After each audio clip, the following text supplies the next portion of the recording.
Welcome back. Seems the market want a short. Might have to check that out.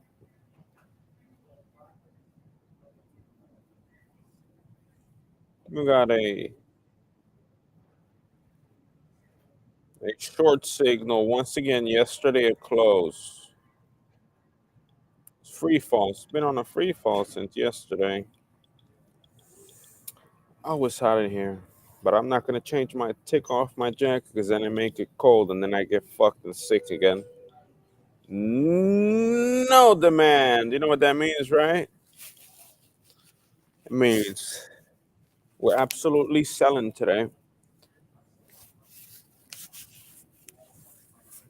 Get your puts ready. I'm coming. Get your puts ready. I'm coming. Get your puts ready.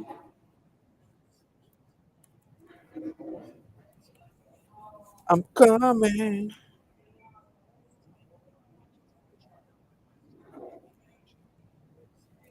What happened to that study? It's up here.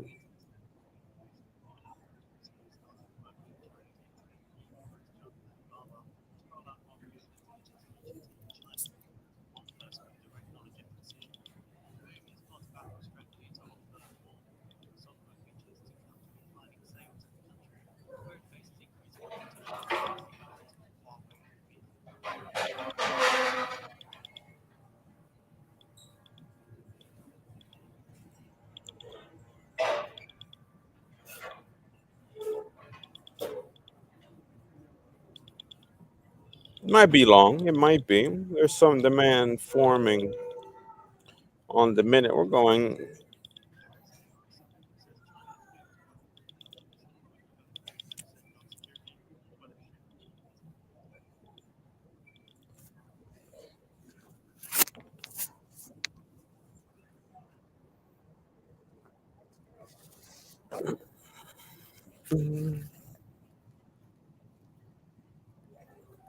Once we go below extreme SMA, oh not yet. Has to drop a lot. We might we might be at the edge of extreme SMA today. So we're at the border of long, leaning long and starting to lean short between this purple line or this magenta line or this gold line right here. So we're 100% short at 597.65. Oh, you could expect some resistance against the short. There's definitely going to be people buying this area. Hmm. But you know me, trend is already leaning red. There's no signal, only a signal too short at close yesterday and no other signal. So there might be a buy signal somewhere around here.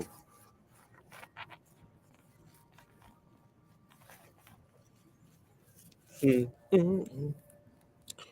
So we are put 603 in the money, one in the money. Green. We're selling today.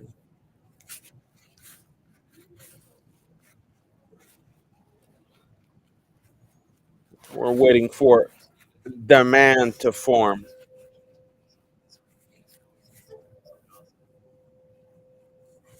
We're waiting for demand to form. Hope you're having a great week. I definitely been battling the cold weather outside. Like, I don't know, something happened, and since Friday of last week, cold weather has been affecting me. Like my internal body temperature is not up. It's like a broken a broken seal somewhere. It could be a bacteria. It could be some form of infection, some drug.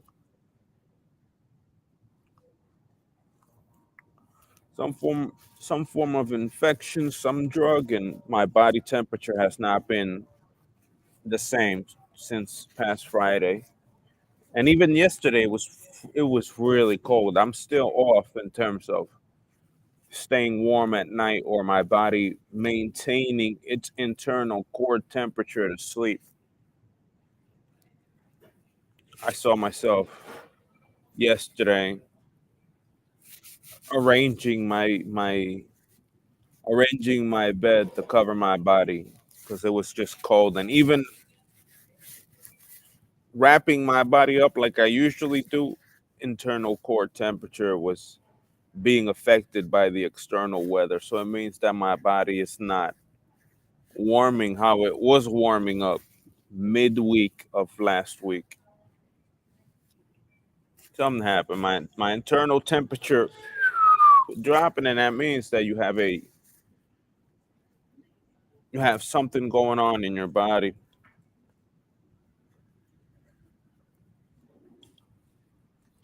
Yeah, they found a bottom at 601.91.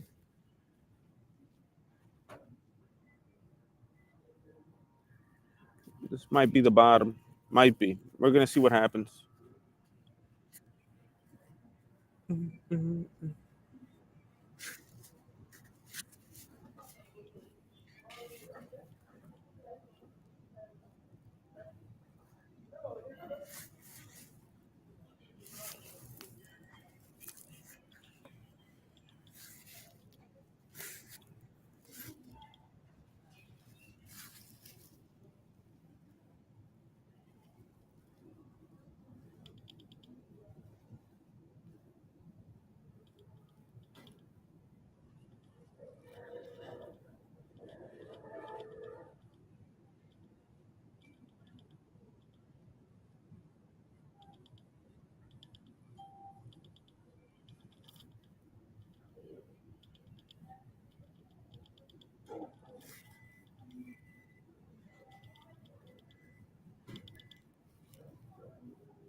It's quite normal for bulls to try to save the dump like they always do, looking to save their positions by trying to get out. So it might pump here.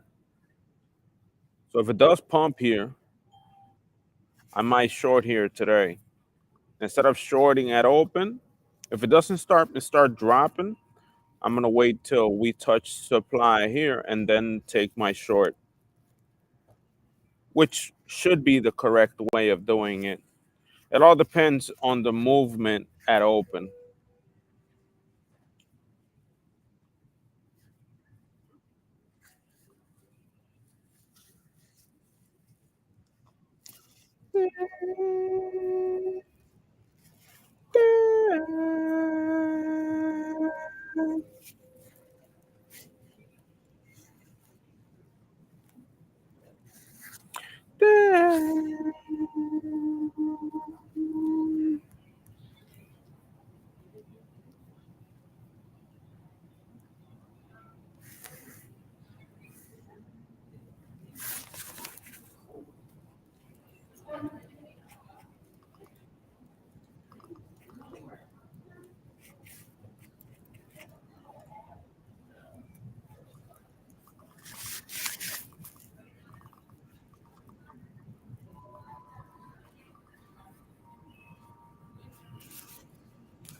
It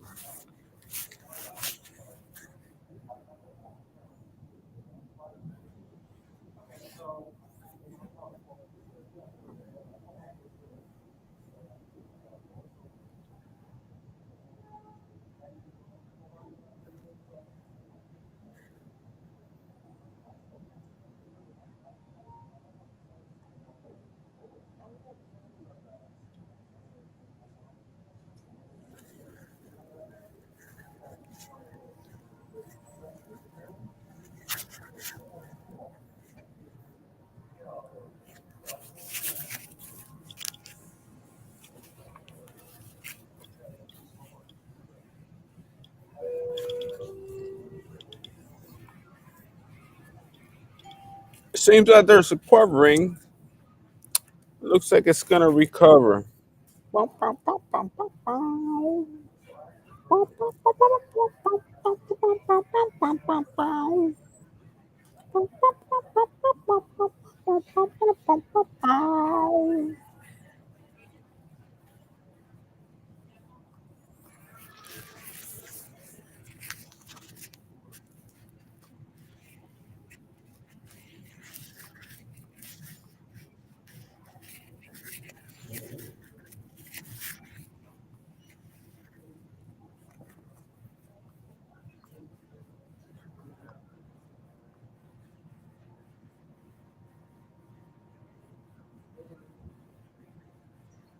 Oh yeah, there might be no support today.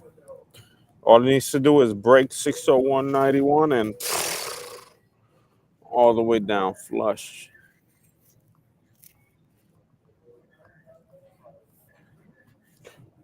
On the day down flush, baby. Ay. Oh, baby. Dun, dun, bum, bum. Éjale.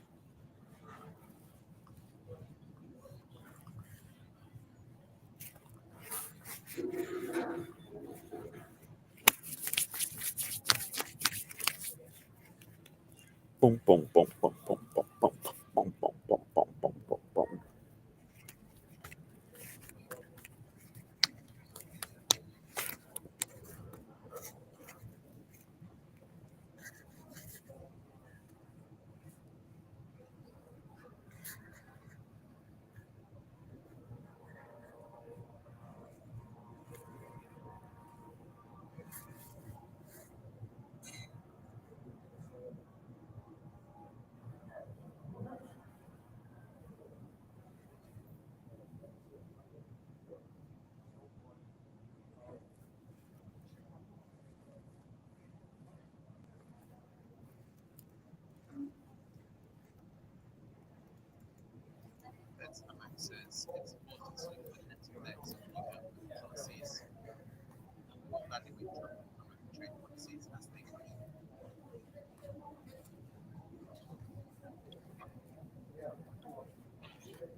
Fed's Hammock says federal government uses unsustainable cargo cleaning term.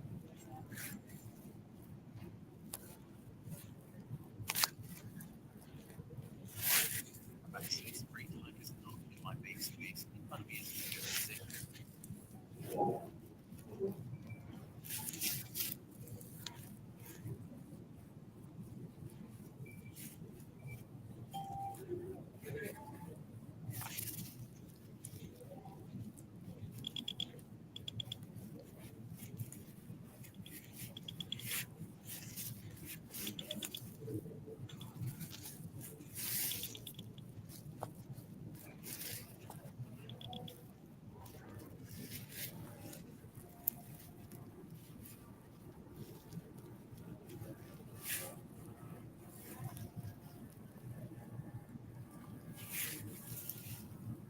Hammock said it's unclear how much 2024 rate cuts have factored into the economy.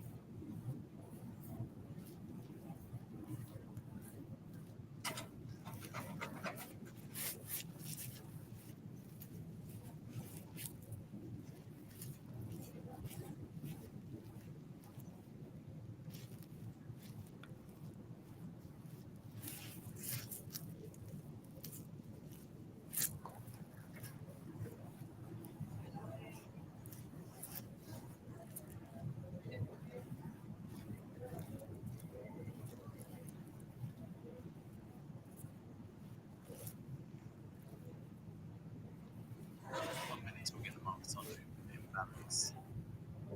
Fed's Hammock says we may be close to the neutral rate.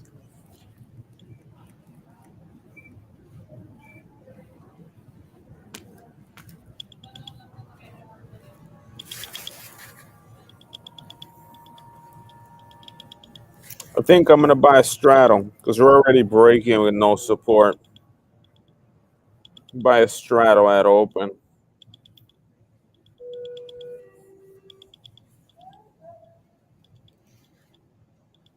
Hammock says housing has been a significant part of the inflation equation.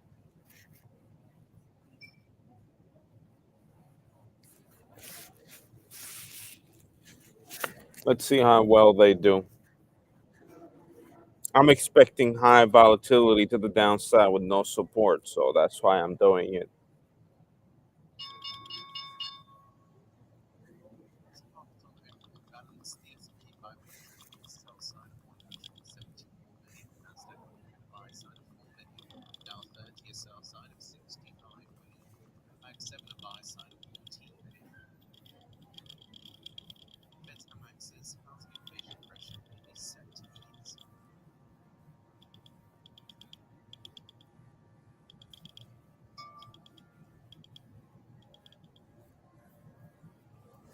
That saddle is still there, and they are trying to look for supply. Hey.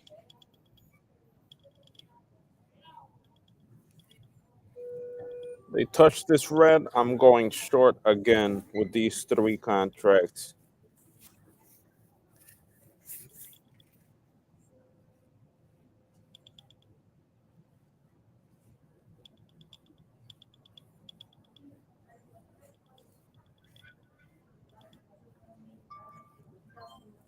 All right, the straddle's in.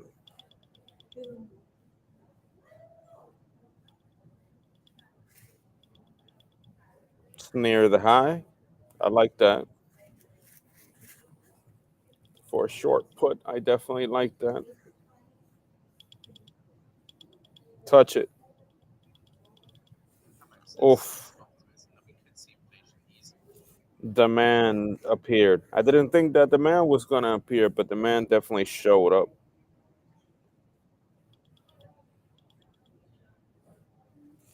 The man showed up, baby.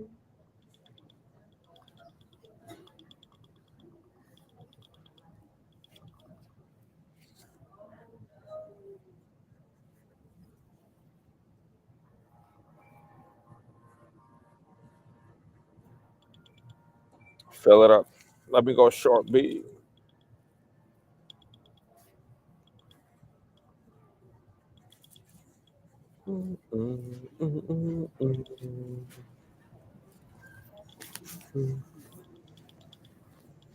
Mm, mm, mm, mm, mm.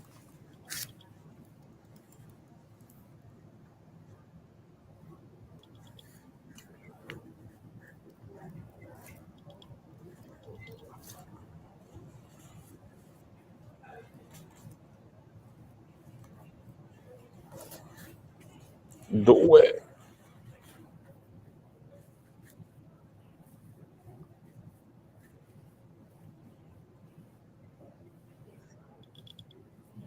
Do it. Push. Push.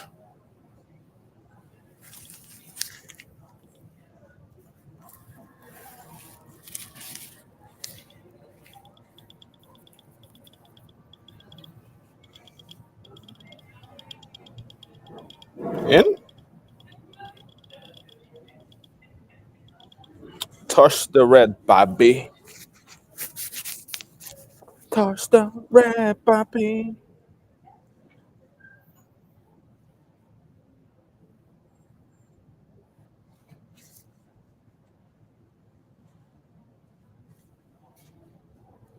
Retail. Amateurs are pumping the market right now. Feel it. Oh, yeah. Oh, give me a new high. Do it. Mm-mm-mm.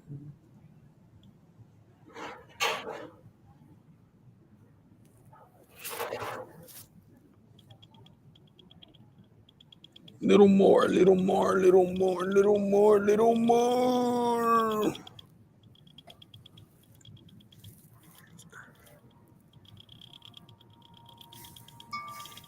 Very good. I might be dead wrong with that straddle. I might be. The price might be too low, and they might be incentivized to buy because it's too low. So it might turn bullish all of a sudden on me, but it might not. See, that's pressuring down.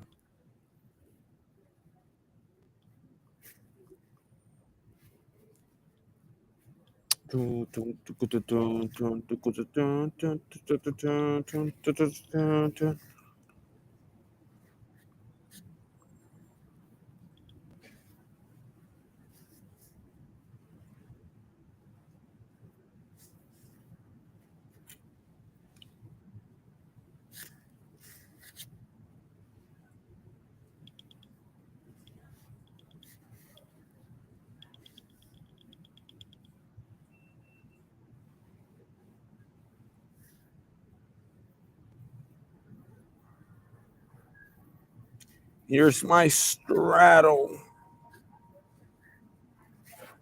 getting burned.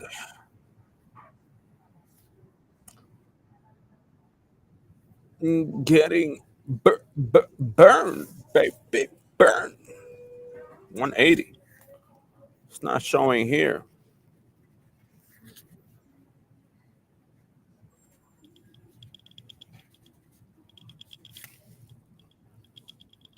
No.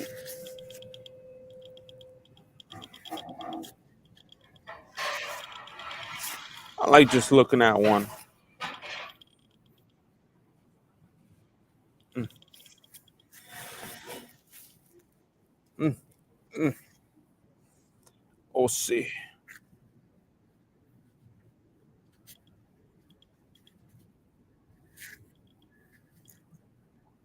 This side's looking green. There's one side short, one side green. So this was probably equally green, a little losing, but I know we should go down. Let's see what happens. See if I'm right today. On the risky side, baby. On the risky side. Stop pumping. Don't make me burn my money. You're making me burn my money. What are you doing?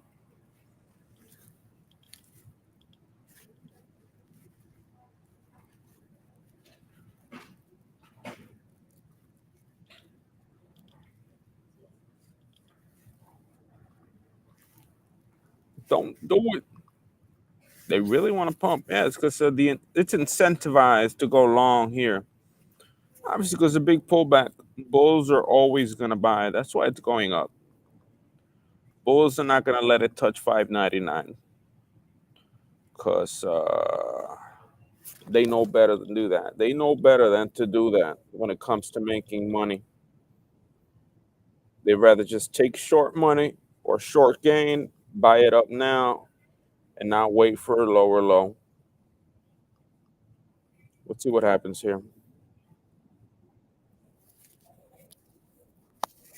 I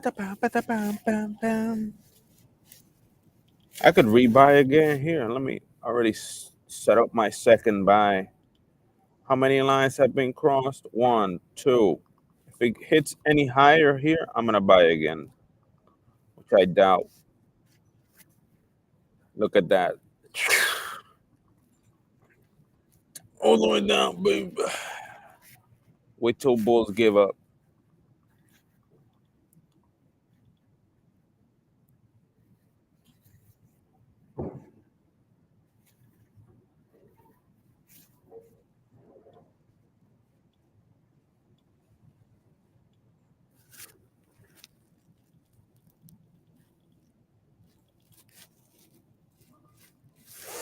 Let me monitor my Stratovsky.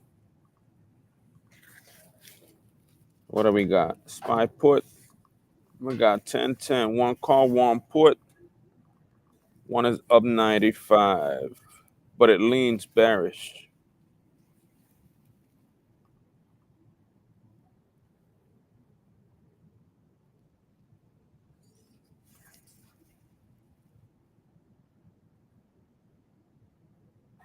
I gotta wait till it moves large enough that makes the calls weak. That's basically what needs to happen for this trade to be in profit.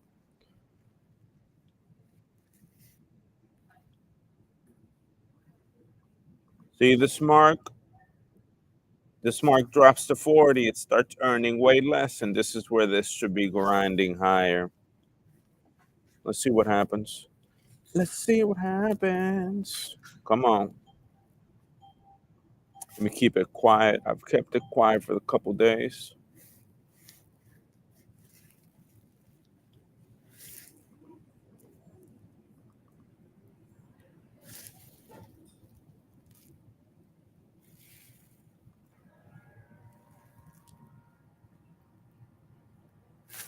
Fred Powell testifies in 10 minutes.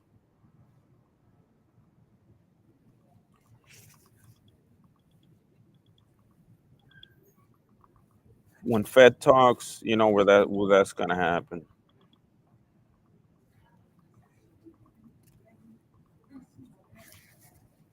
That's where the volatility that I'm thinking about is coming from.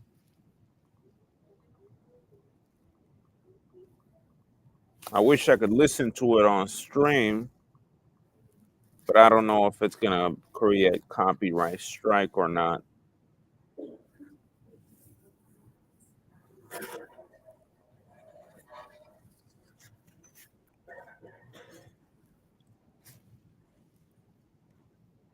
Stop it.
God damn, that short straddle burning mad cash.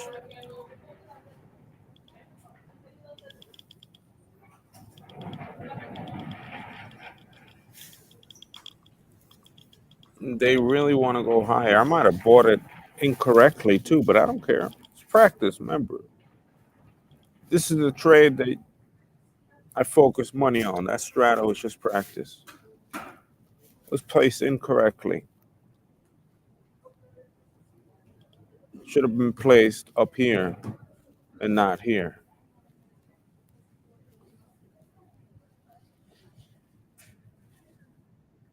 Up here just in case.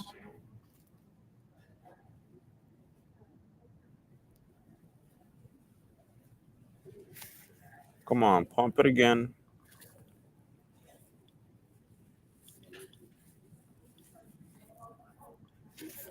Put my mask on. Where is it?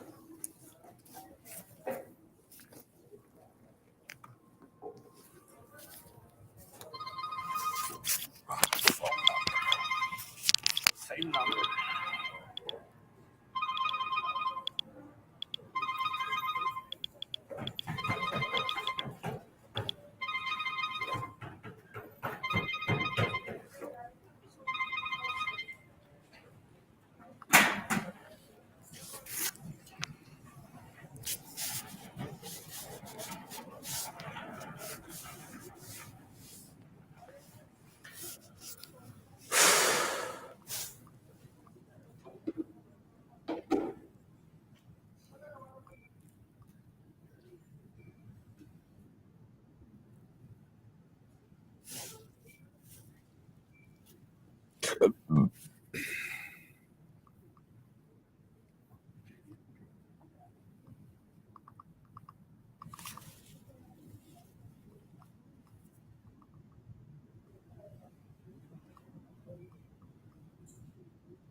Supply is growing here, as you can see. And the candle has turned bullish. It's a fake out. I see it as a fake out. They know that Jay Powell's not going to say pretty things about the economy. He's going to say pretty things about the economy, but he's not going to be able to hide the tariffs. He's not going to be able to hide manufacturing. He's not going to be able to hide what's going to happen soon.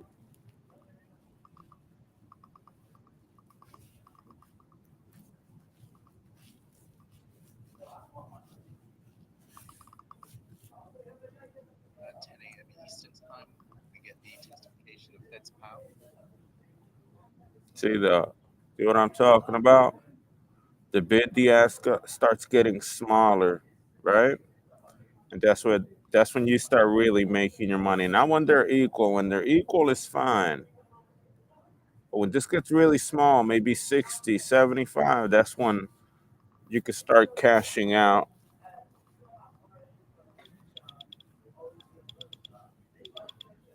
Stop it. Trying to make me lose money today.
Treasury Secretary better to visit Kiev as Trump seeks minerals.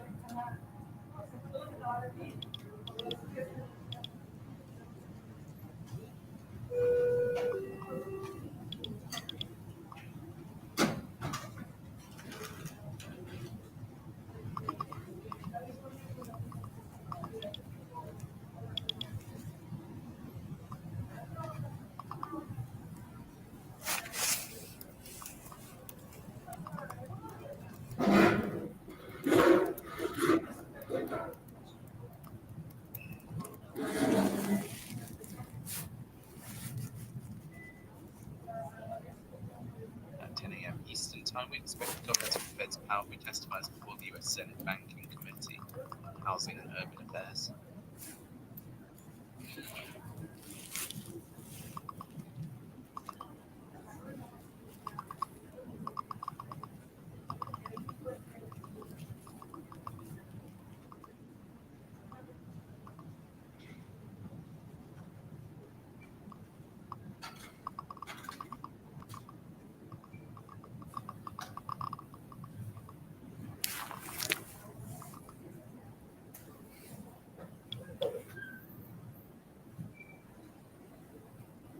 So looking into that current environment as Treasury Secretary Bessent is to travel to Ukraine this week as part of an initial discussion to secure US access to critical minerals, according to people familiar with the matter who spoke on conditions of anonymity.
Oh, snooze fest. If nothing happens on the hearing, it gonna be a snooze fest today. I'm gonna have to get out of my shorts somehow, and for cheap, and for cheap, son. Cheaperoni.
labour market is solid and not a source of inflationary pressures. The US economy is strong overall, and inflation is closer to 2% goal, Oh, but still somewhat elevated.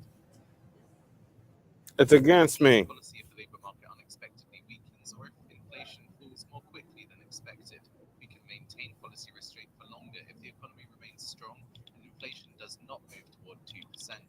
Policy is well positioned to deal with risks and uncertainties. Oof, this The buy Fed's signal forward here. review will not include a focus on inflation target, but which will remain at 2%. Oh, it's painful. It was against me. The Fed will wrap up the framework review by late summer. Stop it.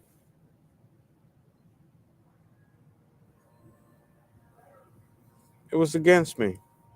No. That's what I get for trading news. Don't worry, the meeting's going to begin. Good morning.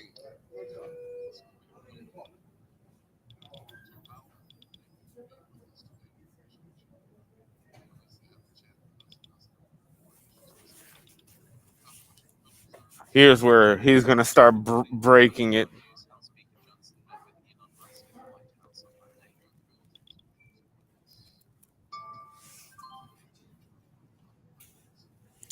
I got another short, just in case.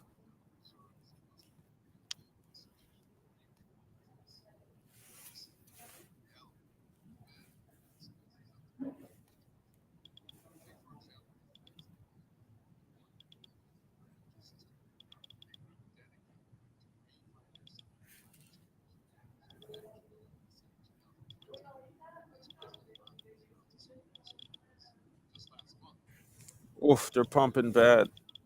It's over. US Treasury yields modestly extend gains after Fed's house remarks. 10-year yield last up 3.6 basis points at 4.531%. He did that on purpose. He didn't say that on the meeting. He was saved to say something to the stock market to influence it before sitting down on the meeting.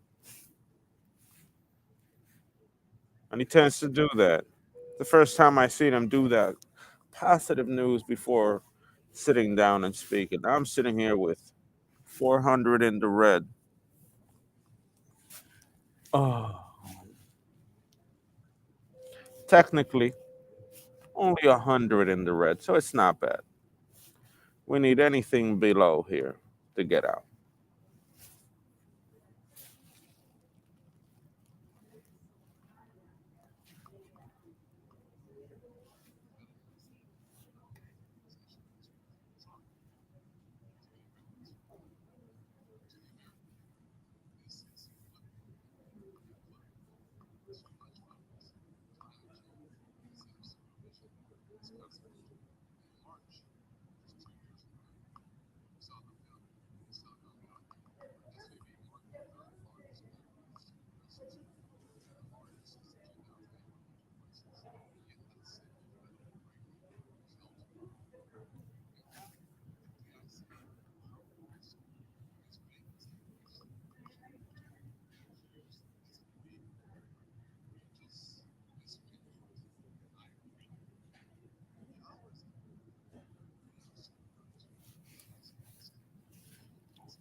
Oof, look how nasty that candle went. That 10 o'clock candle turned to a doji. It's about to whip around. Hold on. Audio hijack. Let me see if I could hijack the audio from Opera. From Opera. Not adding EQ. Delete this block. Definitely not Boogie. A pitch so that it doesn't sound identical. And it sounds like my sound. Hold on. Pitch.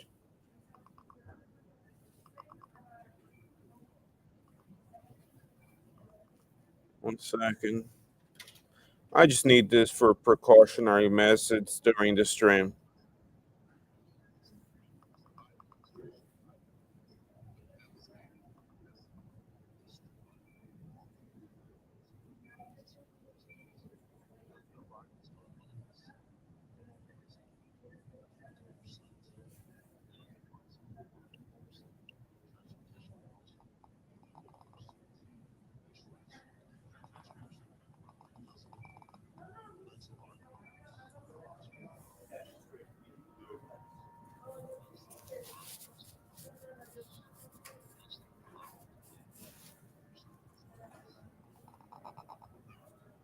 Oof, see, you hear that? $1,000.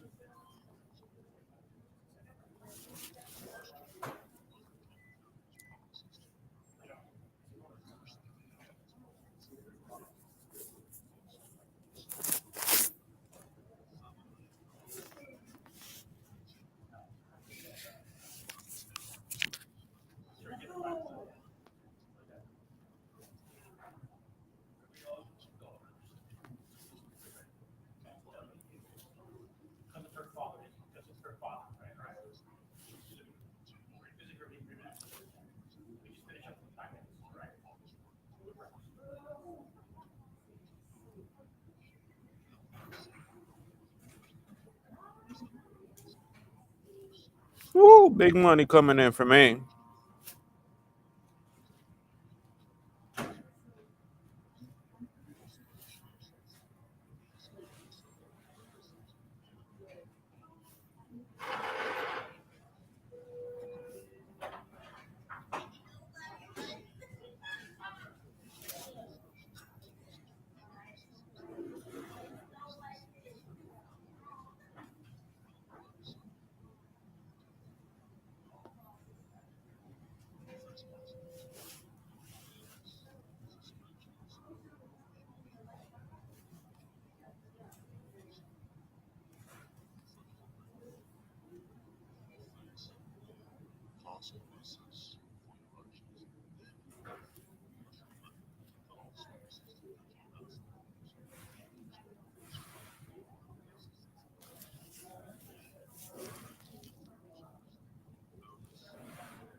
Let him in the treasury.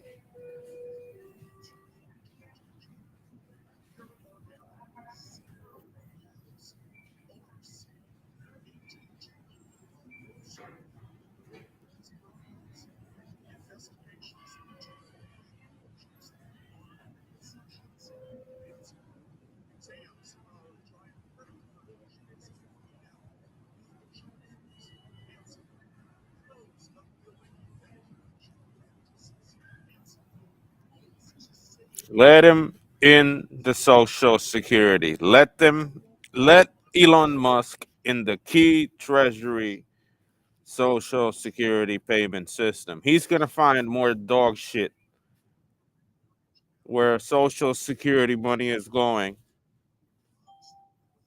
Trying to hide him from that. Trying to stop him from knowing where America's tossing dirty money to.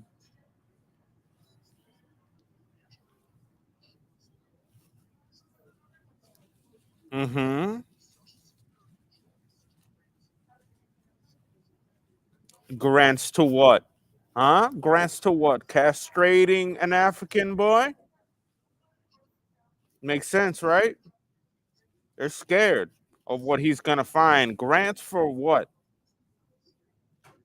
It's not gonna be American education. Food for thought.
Right? You see what she's saying about Elon Musk? That he's fighting against competition up in there with hackers on the treasury. Now Elon Musk might use it to stop enemies from him of getting paid with American money. He's not looking for that. He's looking for dirt, big dirt. Where's the money going? Where's the $45 check, 50, 100, $200 check in SS benefits that you pay every check going to? That's the money. That's what you need to know. That's what they're afraid of him finding out. That's what they're stopping him from doing right now.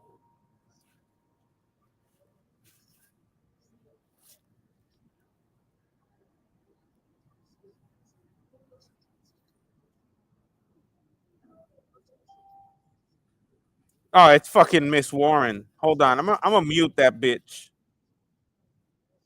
Let me mute that bitch till she's done talking. Fuck out of here. Hate fucking Warren. Motherfucker making a scene afraid of the fucking payoff. Making a scene at USA Aid. You see, politicians always think about it this way. People who watch my stream. Politicians will not fight so hard when you're being probed. Just repeating news. Elizabeth Warren was one of the people that assigned 80,000 people to probe every American to ensure they pay their taxes, to probe Americans, right? But when they probe the money that Congress has been using to give out to castrate some African kid, to encourage Indonesian binary language communication and journalism, to do all this type of fucking faggotry. She fucking fights. Why? Because she's getting paid for that. They lining their pockets. They line their pockets in the billions of dollars with USAA money. Not USAA, USAID money. And the Treasury is next. Hopefully, we get our hands in the Treasury so that it's transparent, so that we know, so that at least one political candidate or just a CEO, Elon Musk says, bro, there's nasty ass shit in the Treasury too. They taking Social Security money to fund some dog shit, liberal shit. You understand what I'm saying? To find some brutally disgusting ass shit. Your money from every single American check is being used for X, for Y, for Z, for grants, for this and that. You see what I mean? That's what they're afraid of. That's why her language is so harsh. Elon Musk, Dodge, blah, blah, blah, audit. She's not even mentioning as an audit. She considered it all. Elon Musk is going to hack the treasury and is going to stop um, his enemies of getting money from grants or whatever, and the treasury and you, Mr. Jerome Powell, will not know it. She's not mentioning what she found. She's just ideating some idea there to put out, making a transparent treasury an evil thing, or a personal gratification thing, like a personal thing that he's doing it to gain power over his enemies, and that's not true. She's just afraid. Miss Warren is afraid of pure transparency, of these grants out the window, throw this bullshit out, just like they did with $80 billion or $60 billion in one day. That's what they're afraid, and they're gonna find more, way more, way more. That's what Congress knows how to do. The good at taking money in, throwing it abroad, your money like that, like paper planes, big checks to their pocket, but our money, forget about it. No free health care or free or delete student loans for us, but $1 billion abroad.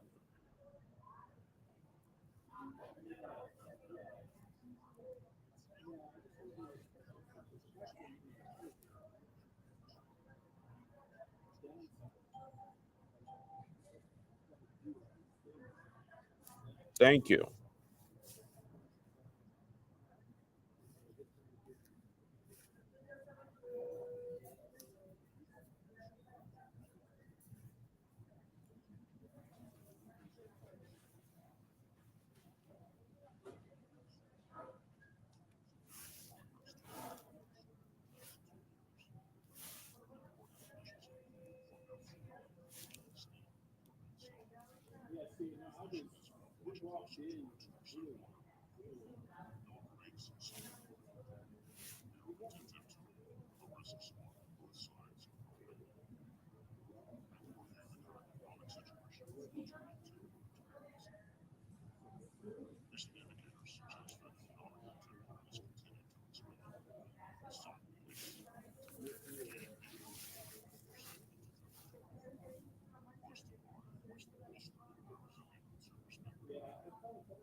Chairperson of the FDIC has begun the process of holding SVB executives accountable. That's some good news.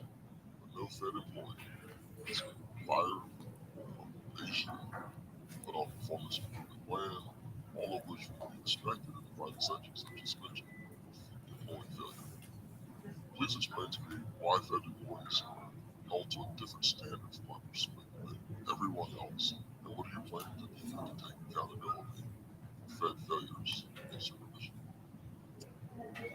He's actually done quite a lot in response to the events associated with Silicon Valley Bank, as we've done many things. In terms of specific accountability, what we found was this was not a case of malfeasance or nonfeasance so much as a case of people carrying out specific claim that failed to cause us to act in time for these things. It wasn't actually particularly fair to the employees to say you violated their work practices.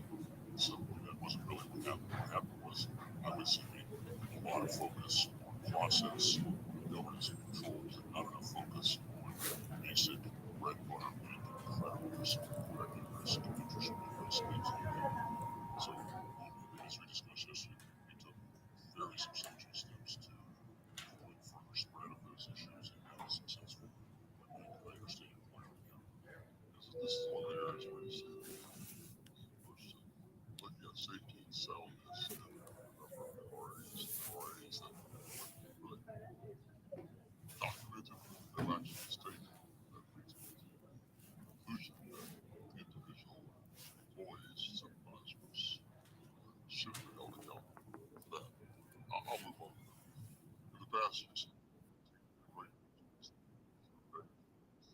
survive and sort of our first bank system. But to make sure that financial regulation more is necessary, I'll say that this comes after a number of conversations with community banks and regional banks that continue to stress that the cost of the regulatory framework around them isn't just harsh, it's oppressive. Larger banks suggest that the cost per employee for the regulatory framework is $10,000 per employee. I think we can do your thoughts on that. First of all, go into where you believe in that. We can try to avoid this or I think it's faulty threshold point, frankly, I think we all see both you're hearing it on the outside and you're not about that. And it's not a threshold. I think we don't intentionally do these things, but sometimes regulation leads things to happen. Oh, big pump. Appreciate that.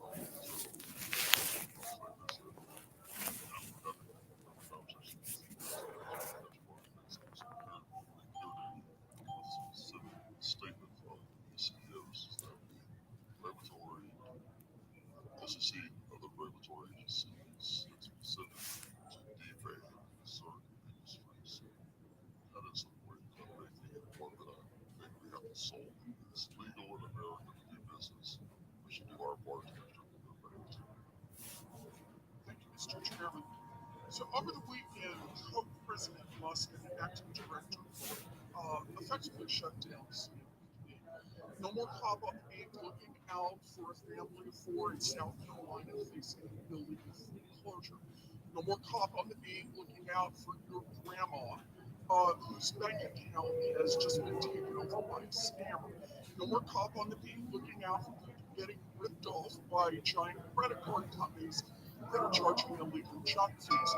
It also means that the CFPB is no longer doing one of its most important jobs, examining big banks to root out illegal conduct before it happens, or at least stop it before more people get hurt. Chair Powell, if the CFPB isn't on the job right now, then who is administering JP Morgan or Wells Fargo's consumer compliance exams to ensure that they are following the law? Right. We believe that Dodd-Frank authority for examinations in the consumer space to the CFPB. We still have some jurisdictions. We'll talk about that in a second. The answer to my question, please. If the CFPB is not there examining these giant banks, to make sure they are following the laws, are not cheating consumers. Who is doing that job? No one, in other words. So, thanks to co-president Musk and the CFPB acting director, Wall Street banks no longer have to show bank examiners that they're not illegally opening accounts people could ask for, like happened with Wells Fargo, or charging illegal junk fees like the Bank of America did. But CFPB has jurisdiction only on banks that have more than $10 billion in assets. So what's happening in thousands of community banks all around the country? Those that have less than $10 billion in assets. So, Chair Powell, as you know, the Fed oversees consumer compliance for state member banks that have less than $10 billion in assets. Has the Fed suspended consumer compliance exams for those smaller banks? Or is the Fed still on the job to make sure that those smaller banks are following consumer Calor. All right, by forcing the CFPB not to do its job, President Trump, Elon Musk, and the author of Project 2025, Russ Vought, are giving Wall Street banks an unlimited get-out-of-jail-free card so they can cheat working families, even while community banks continue to play by the rules. You know, for any Americans who have money deposited at JP Morgan or Wells Fargo or any other of the giant banks, they should now know that there is no one on the job to make sure that those banks are not scamming. Only the smaller banks now have a cop on the beat to make sure that they aren't cheating consumers. You know, if I have my money in one of those giant banks, I might think about going to a smaller bank where the protection, at least right now, is a whole lot better. Now, at the same time that the CFPB is under attack, the Fed is buckling to pressure from Wall Street to erase other safeguards for the too big to fail banks.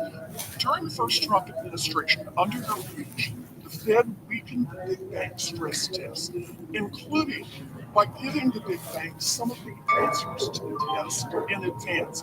I called you out on it, but you promised right here in this committee that you would not give those banks the whole answer here. I quote you back. You said, complete knowledge of the models could lead to a model monoculture in which all firms have similar internal stress testing models, which could increase the correlation of risk in the system and miss key idiosyncratic risks faced by the firms. I agreed with you. But several weeks ago, the Fed announced that it has plans to do exactly that, hand all of the answers over the giant banks. Chair Powell, why is the Fed about to propose a rule that directly contradicts your own testimony and, in your own words, would render the stress tests toothless? In essence, because the ground is shifting very substantially in administrative law, actually want the stress test to remain resilient to that. And so we're making changes to developers. Well, the changes are changes you've identified earlier as making those tests toothless. Look, the big banks are going to juice shareholder payouts and leave this economy more vulnerable to a crash. The Fed is knuckling under to bank lobbyists. We know how this ends. People will suffer. Wall Street will get bailed out. I urge you, Chair Powell, to serve Main Street instead of Wall Street. Don't leave the tokens. Thank you, Senator Reynolds. Thank you, Mr. Chairman. And Mr. Chairman, thank you for coming before the committee. I appreciate the opportunity to visit with you. I've got a series of questions, but I would like to give you an opportunity, if you would like, the suggestion that the ranking member has made is big banks can now scam individuals right now. Any change in the laws regarding how they're supposed to be treating the individual consumers out there or anything like that? Law changes, any changes in the rules that they've got to follow? Are they still audited and do they still have regulators and watching all of their businesses just as they did before? others except for the CFPB. If in fact the CFPB were carrying that out. Anything else you'd like to add before we move on? Thank you, Mr. Chairman. As we continue to prioritize the stability and resilience of our financial system, the ongoing Basel III rulemaking process has remained front and center in shaping our regulatory framework. Now, I guess I was rather outspoken with my opposition to the original proposal, and further work was stalled at the end of the last year. I guess my question to you today, sir, is could you provide an update on the Federal Reserve's progress in finalizing the Basel III endgame rulemaking process? So we remain committed to completing Basel III endgame. I think it's good for U.S. banks, it's good for our economy, it's a standard in which foreign banks can't fall. That was one of the big ideas behind Basel approach. So where it sits now is we wait leadership arrival arriving at the OCC and the FDIC. That seems to be happening. And when that happens, we want to sit down with them and go through the Basel III endgame proposal. I think we can do this reasonably quickly. One that is compliant and consistent with the Basel requirements and also consistent with what other large jurisdictions are doing. I'm optimistic we can do that fairly quickly. We always wanted our banks to be competitive with European banks. I'm just curious, the original proposal that was in front of you, I'd like your thoughts on this. It was estimated to increase our bank's capital by 19%, which I think may very well have created a potential disadvantage with the U.S. institutions versus our European counterparts. With any new proposal, what's your thoughts? Would you make it coming that this would be a neutral approach with regard to capital? The bank, and I'll make this, we will work together with the leadership at the other banking agencies to do something. That's certainly, I've said many times in this committee that I think at the level of the largest banks is an outbreak. And so we'll shake out somewhere in that area. Our expectation would be in the markets would expect it would be neutral with regard to capital in that range, but I want to defer to our new colleagues and get their views as well. But that's a good start. Okay, thank you. The Federal Reserve's partnership with the U.S. Treasury plays a central role in supporting our nation's payment infrastructure, which processes a vast range of daily transactions. Federal benefit disbursements to debt obligations. Could you outline the Federal Reserve's role in supporting and managing the Treasury's payment systems, including how the Fed works to keep the system secure, efficient, and capable of handling the government's high volume transactions? It's a complicated set of arrangements, and I'll try to summarize it quickly. Effectively, Congress authorized spending, and the agencies carry out those spending orders. And the way they do that is they send an order to the Treasury Department. Upstream, before it gets to the Fed, all of these decisions are made about is this an appropriate order? Is this payee on the pay list? All those things. Once all of that is set, it comes to the Fed. By that I mean 4 or so reserve banks. We actually make the payment. We take the money out of the Treasury, take the money out, and make the payment. We make no judgments whatsoever. Those are all made upstream from us. We are, in fact, the fiscal agent of the Treasury. Confirmed for me today, as the system stands today, I believe it is, and I will tell you, we are very strongly committed to the integrity of the resilience and all those things of this system, and we will depend on this in a big way. One last question for you, sir. The failure of Silicon Valley Bank, the chairman brought this up. I'm just curious.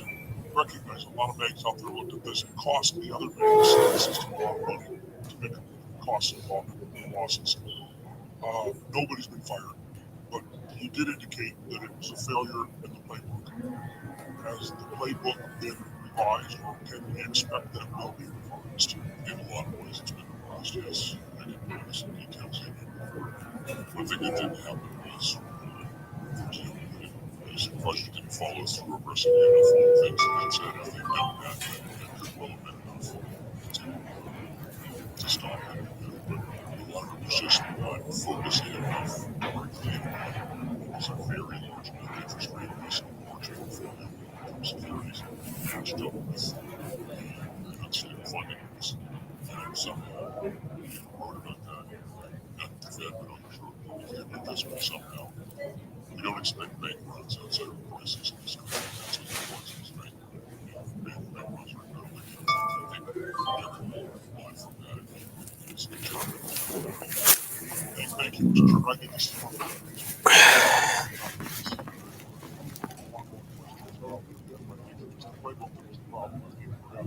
the discussion about how that may work.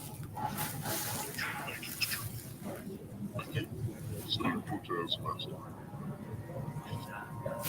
Chairman Powell, thank you for the conversations in which we received as well.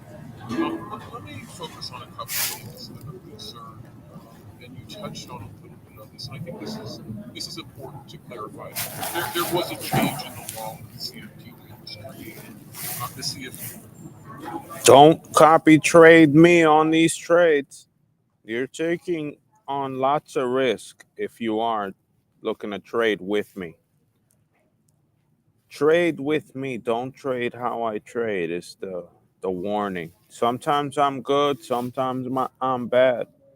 Happens all the time. What do you think on paper right now? So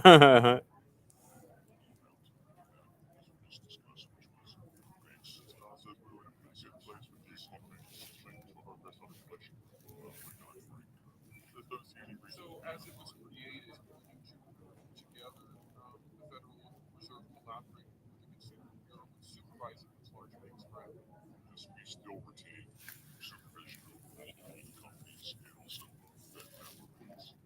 And let me ask you this then, does the Federal Reserve enforce consumer protection laws now for things like money transfer? That would be the consumer protections, that would be CFPB. And so when we're talking about collaborating with the CFPB for financial technology firms, what could the Fed Reserve now do that if the CFPB, hypothetically, the CFPB longer exists, what would be the Fed's role with respect to technology? Jurisdiction over banks. And that's it. So let me ask you this, because I know there's a number of Nevadans filed consumer reports of concerns about fraud and creditors with the CFPB. The Fed Reserve doesn't receive those reports, correct? And you have no role when it comes to consumer protection, like the CFPB does, correct? Unless you're a Fed member bank, it's totally So there is a gap. If the hypothetical is true, what we're hearing that the CFPB is being shut down, there is a gap for hearing enforcement out there, particularly when it comes to consumer protection. Would you say that's true? And I think that's the concern we're all having right now, is this concern of when we're looking to streamline government. And listen, I'll be first to tell you, there's a lot of local need to streamline it, need to address regulations and overreach. But there's a strategic way to do it, to not just burn down the house that is going to harm people across the country, including in my state, those Nevadans that are looking for some sort of enforcement around consumer protection laws. So that's what you're hearing from many of us on our side of the aisle. Just very briefly, some residual enforcement authorities don't have judicial authority. Thank you. Let me ask you this. We talked about this a little bit, and I understand it may be difficult to answer this, but the Federal Reserve Board members have been clear that future interest rate cuts are unlikely to happen. This is the day play.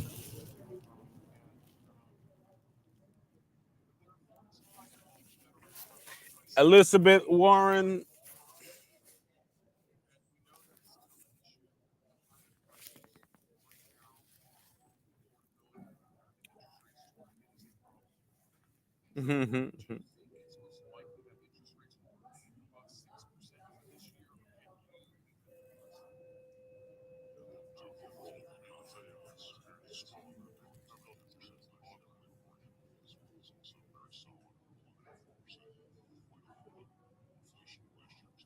inflation is inflation and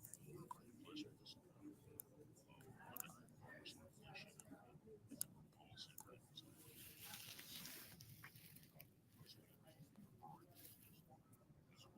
as it relates to housing. So it's trying to mortgage rates remain high.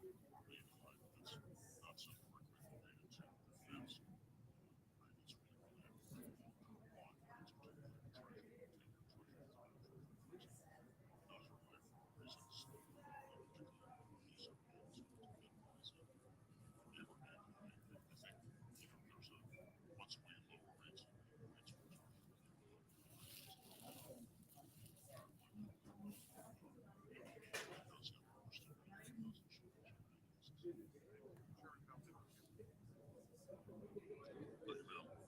Next, Senator Kennedy. Thank you, Mr. Chairman. Thank you, Mr. Chairman. Your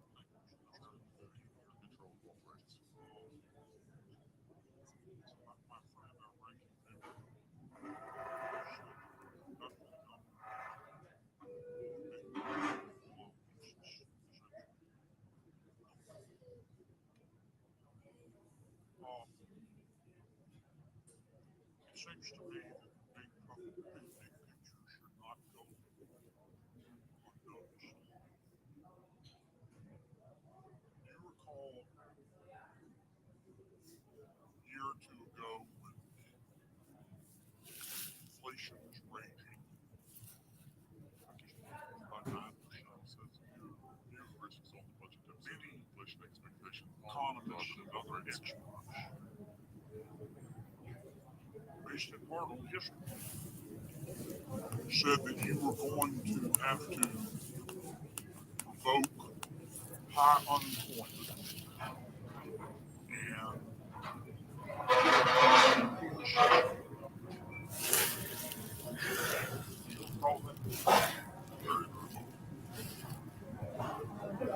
we in a recession would you as an American trade places right now in Germany in terms of the economy? Or shall we? But China, how about France?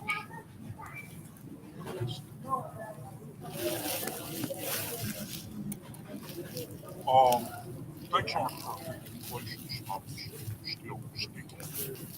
Long range review now, which I want to talk about in a second. The fact is, knock on wood, we have experienced soft landing. not for me to say, really. I'll let We others have experienced a hard landing. Are we in a recession? I call that a soft landing.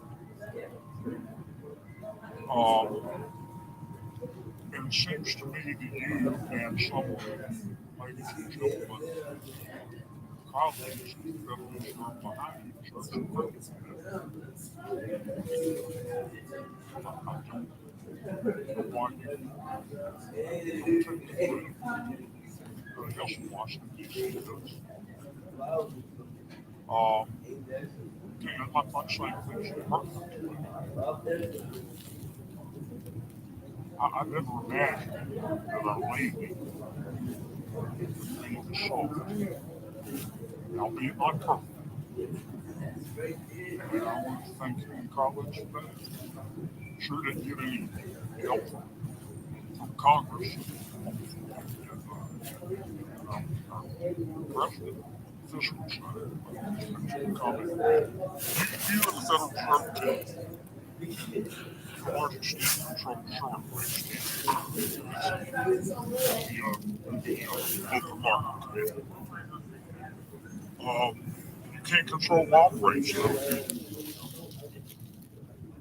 What is that? So, a lot of things going to long rates.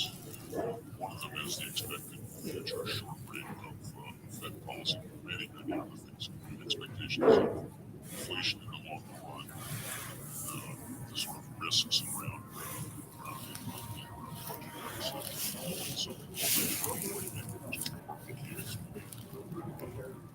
get these decompositions. And so, it's said by supply All the market needs right now is for Jerome Powell to say something inappropriate. Fuck the economy. Something like that. Some stupid lizard like to crash this into 599. It's expected. I'm really big red right now. I'm red by $3,000, but I'm hopeful it happens.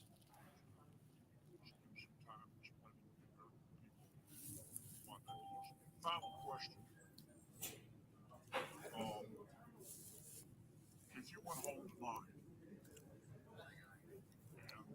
What would you eat? A Wendy's Baconator. Mayor Powell's spouse Well, said, "I got a full day, man, affect their reputation. Is that the case with you? Would that would think that was fair. Though, as I always share with it, as I mentioned earlier, I too am troubled by the quantity of these reports, and I really want to understand how this is happening. One theory is that banks are just very risk averse around ESA, money laundering, and that's because we're so tough on it. People just don't any red flags enough. But maybe that this whole thing with reputation risk needs to be Secretary has essentially coming out. It's been defense the Biden administration on that is the particular concept of the bank using for account access from escrow houses. Clearly not allowed under the law for the president to give this needs a fresh member. I think it's time for that.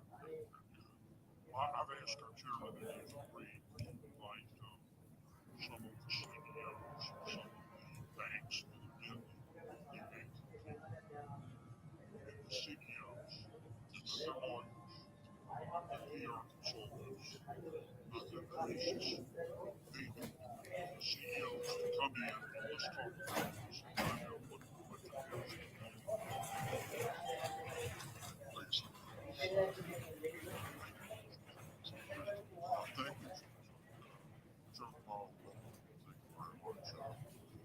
I think the monetary policy combined with quite fiscal control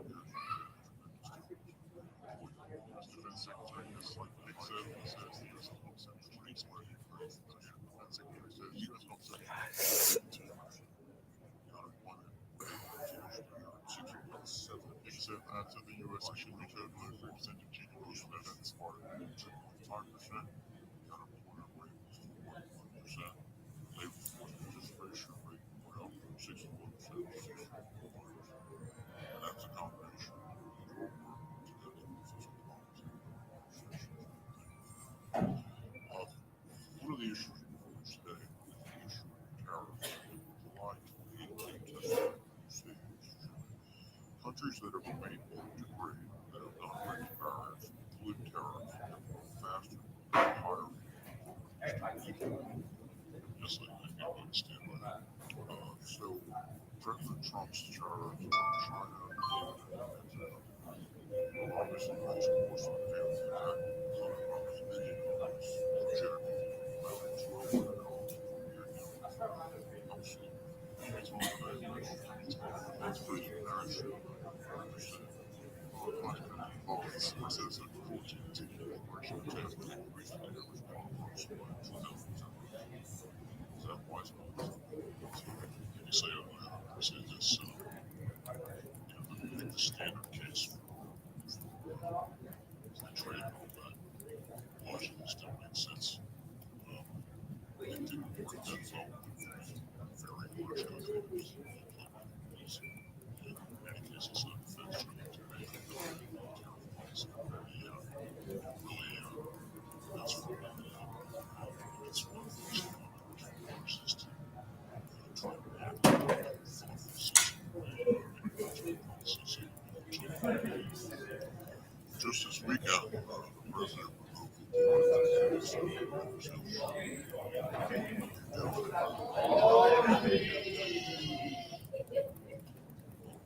itself. It's pretty clearly not allowed.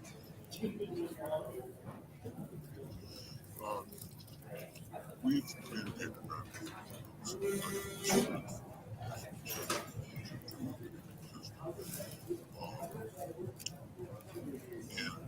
could you give us an insight from how we regulate these transactions?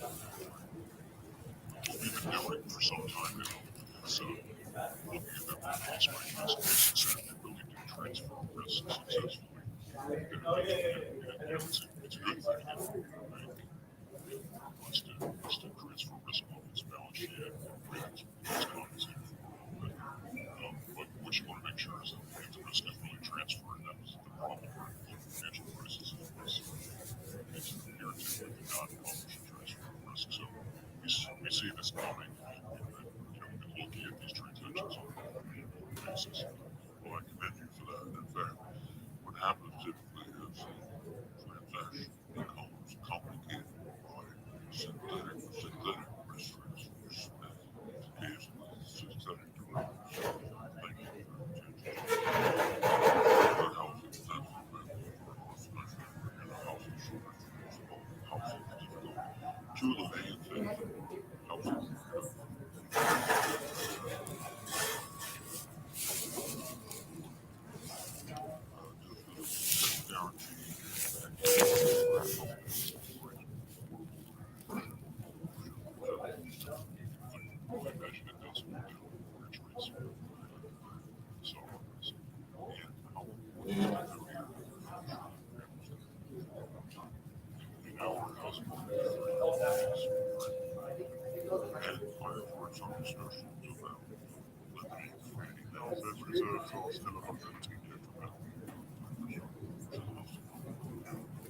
it's really a question for putting them back into private. I think they're shrinking hands back in the private sector as thank you, Mr.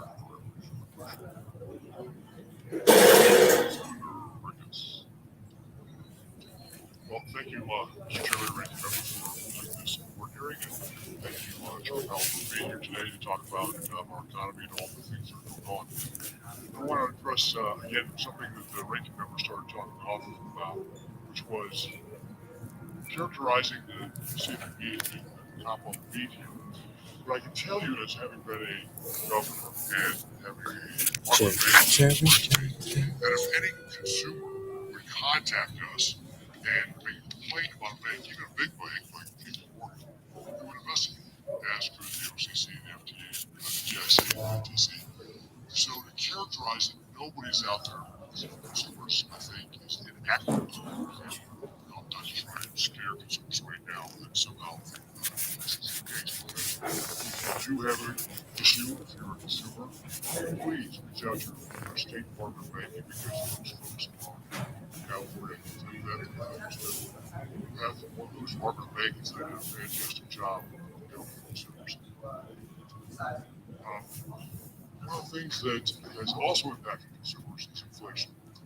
Prices under vitamin inflation were up 20%. The average household is paying $13,000 to pay the minimum rates are the same standard they had before Joe Biden got elected. We see that grocery prices, for example, are 22%, rents up 23% in the U.S. Simply put, Nebraska is economically worse off today than they were 7 years ago. I think that's part of the reason why we saw this change in administration. We thought that was not something that they wanted to continue to pursue. They didn't want the same policies to be followed. They have to end the relentless federal spending, rein in inflation, and be responsible about how we make decisions to be able to grow the economy. One of those areas that I'm concerned about is the expansion of the balance sheet. The balance sheet for the end of 2019, before the pandemic, was about $4.1 trillion. By May of 2020, the Fed expanded that to $7 trillion. In 2022, the Fed balance sheet is about $9 trillion. Inflation peaked at 9.1% that year, a high we had not seen since 1981. Now, I'm encouraged by the action the Fed has taken with quantitative tightening to shrink the balance sheet down to $6.85 trillion, but $6.85 trillion is still too high. And one of my concerns, Mr. Chairman, is that that's kind of what you're tools to be able to guard against a downturn in the economy or some sort of shock. Obviously, the bank cannot announce that they have on its own. Will the Fed and the Reserve continue to this course of unwinding the balance sheet? Yes, so what we said is that we intend to slow and then stop the decline when reserve balances are somewhat above the level that we judge consistent with so-called uniform reserves. The most recent data in the fuel markets is definitely the reserves are still abundant. They're about the level they were at when we most started because of our good runs. So commercial reform. So yes, it's an ongoing thing. We're not done yet. So what kind of pace can we expect? And I know that there's going to be a lot of factors that we have to take not be able to this year. But if you were, if things were to go along the way our two lower sets doing well, it's just a little higher than it's going to be, it's 6%, but it's 4%. If these conditions, I think you were used the word stable quite a bit. If these conditions were to remain stable throughout the course of the year, would you have a range to give us where the balance sheet would be top of the end, where the change around 36? Basically, we're going to be looking at reserve conditions in reserve markets and trying.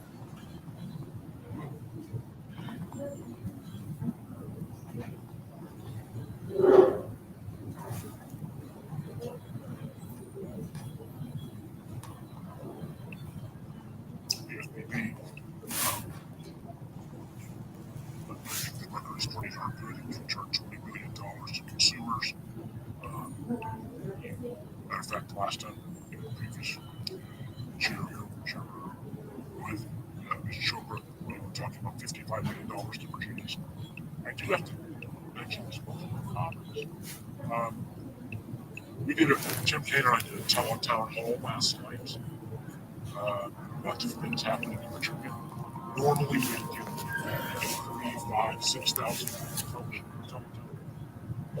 We had 60,000 last night.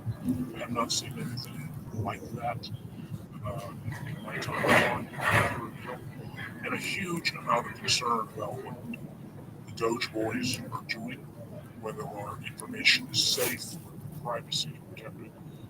I had one lady say, in light of what was happening in CFPB, what was a direct connection, she's saying, is there deposits at her bank safe? We tried to give her an assurance, but I said, what, ma'am, I'm going to be talking to the chairman of the Federal Reserve.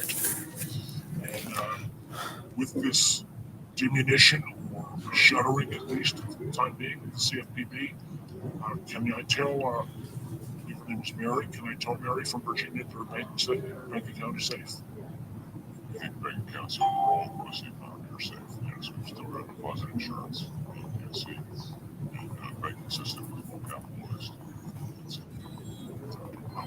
Again, I think the concern being raised is the diminution of consumer protections, lender concerns about whether they're talking. Last thing I want to recognize is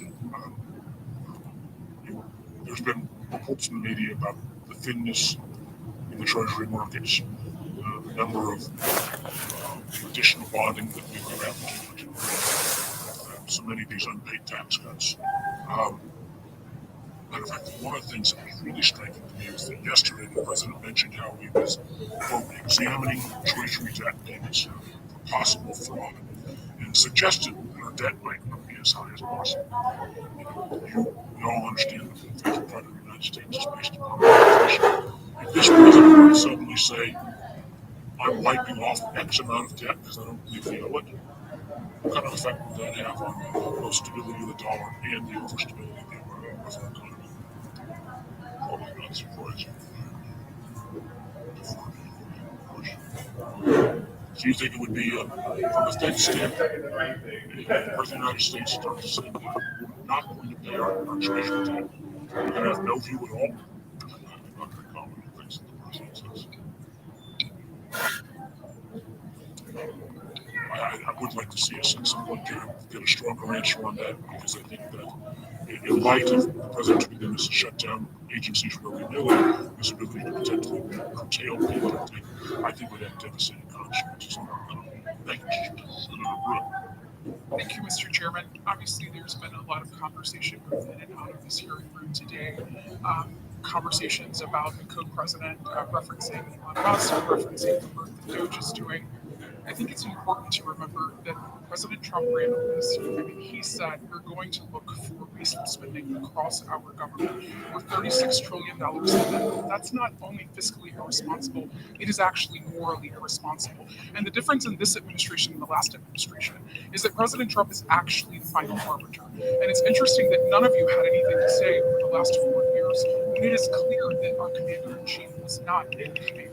If we're going to use the term co-president, then let's go back and say co-president Jake Sullivan, co-president Ron Klain, co-president Jill Biden. I mean, it seems that some of the biggest decisions were made during the president's afternoon nap time. And so I just think we need to be a little bit more honest about what's been laid out and what's actually occurred. Chair Powell, I want to discuss some monetary policy issues, but I first want to highlight a few supervisory items. We unfortunately started 2023 with several bank failures in which the Fed itself admits its supervisors were, quote, too slow to ask. The question has been asked earlier about who was fired, who was not. I think that there's some real merit to having accountability that we have not seen there. In the aftermath of those failures, the Fed was certainly not slow to act when it came to new regulations, like the new capital requirements that would have put the U.S. banks at a global disadvantage and actually hurt consumers in my state. The way I look at this is the world came up with a gold standard, and then Vice Chair Barr said, hold my beer. And unfortunately, that hurts Alabamians. In addition to that, we had Community Reinvestment Act and stress testing frameworks that were basically adopted in secret, or as we discussed last week, the reputational risk and just the arbitrary nature of that and those standards that were used to push political agendas. None of this is acceptable, and we've got to take a look at how to promote greater accountability and transparency in the Fed's supervisory function. Shifting gears, as of January 30th, the Federal Reserve had a mark-to-market loss on its balance sheet of roughly $221 billion. In fact, I looked back and the Fed has posted losses since September of 2022. Meanwhile, we've seen transfers to the CFPB totaling $2 billion since September of 2022. So just to clarify, Chair Powell, these money transfers were requested by the CFPB director each quarter and then directly deposited by the Fed. Is that how that works? So the director of the CFPB requests money, and you send that money. Yes. So, yeah, in fact, but Dodd-Frank actually prohibits the Fed from actually amending those requests. And so it gives full discretion to the CFPB. To 12%. There's a ceiling on that. That's correct. So just to level set, how many times has the CFPB funding request been denied by the Fed? Zero. Yeah, that's what I thought. And by the way, I'd like to applaud the current administration and acting director vote for inserting some accountability back into the agency by pausing these quarterly just blank checks.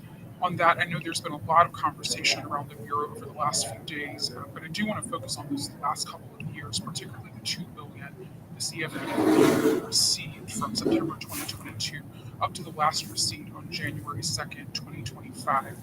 Congress specified in statute that the Fed shall fund the CFPB through the combined earnings of the Federal Reserve System. However, as I mentioned, the Fed has no current earnings.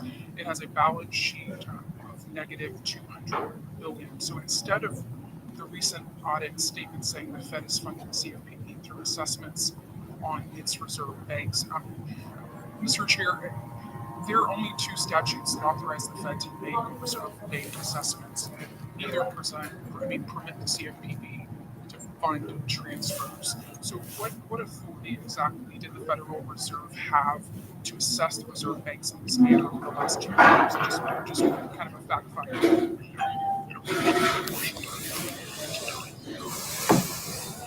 it's still required to make those payments. Appreciate it. Thank you. So with that, thank you, Mr. Chairman. I would point out that candidate Trump did not plan on implementing Project 2025. In fact, when he was asked on the campaign trail about Project 2025, he said, I don't know anything about that. Who are those people? And yet he early on and quickly installed the key architect of Project 2025, Russ Vogt, as the head of the Office of Management and Budget, which we know is the command and control center for the budget overseeing all federal agencies. And that's what Elon Musk is doing. He's implementing Project 2025, the same Project 2025 that candidate Trump said he knew nothing about. And he said that because he knew it was unpopular.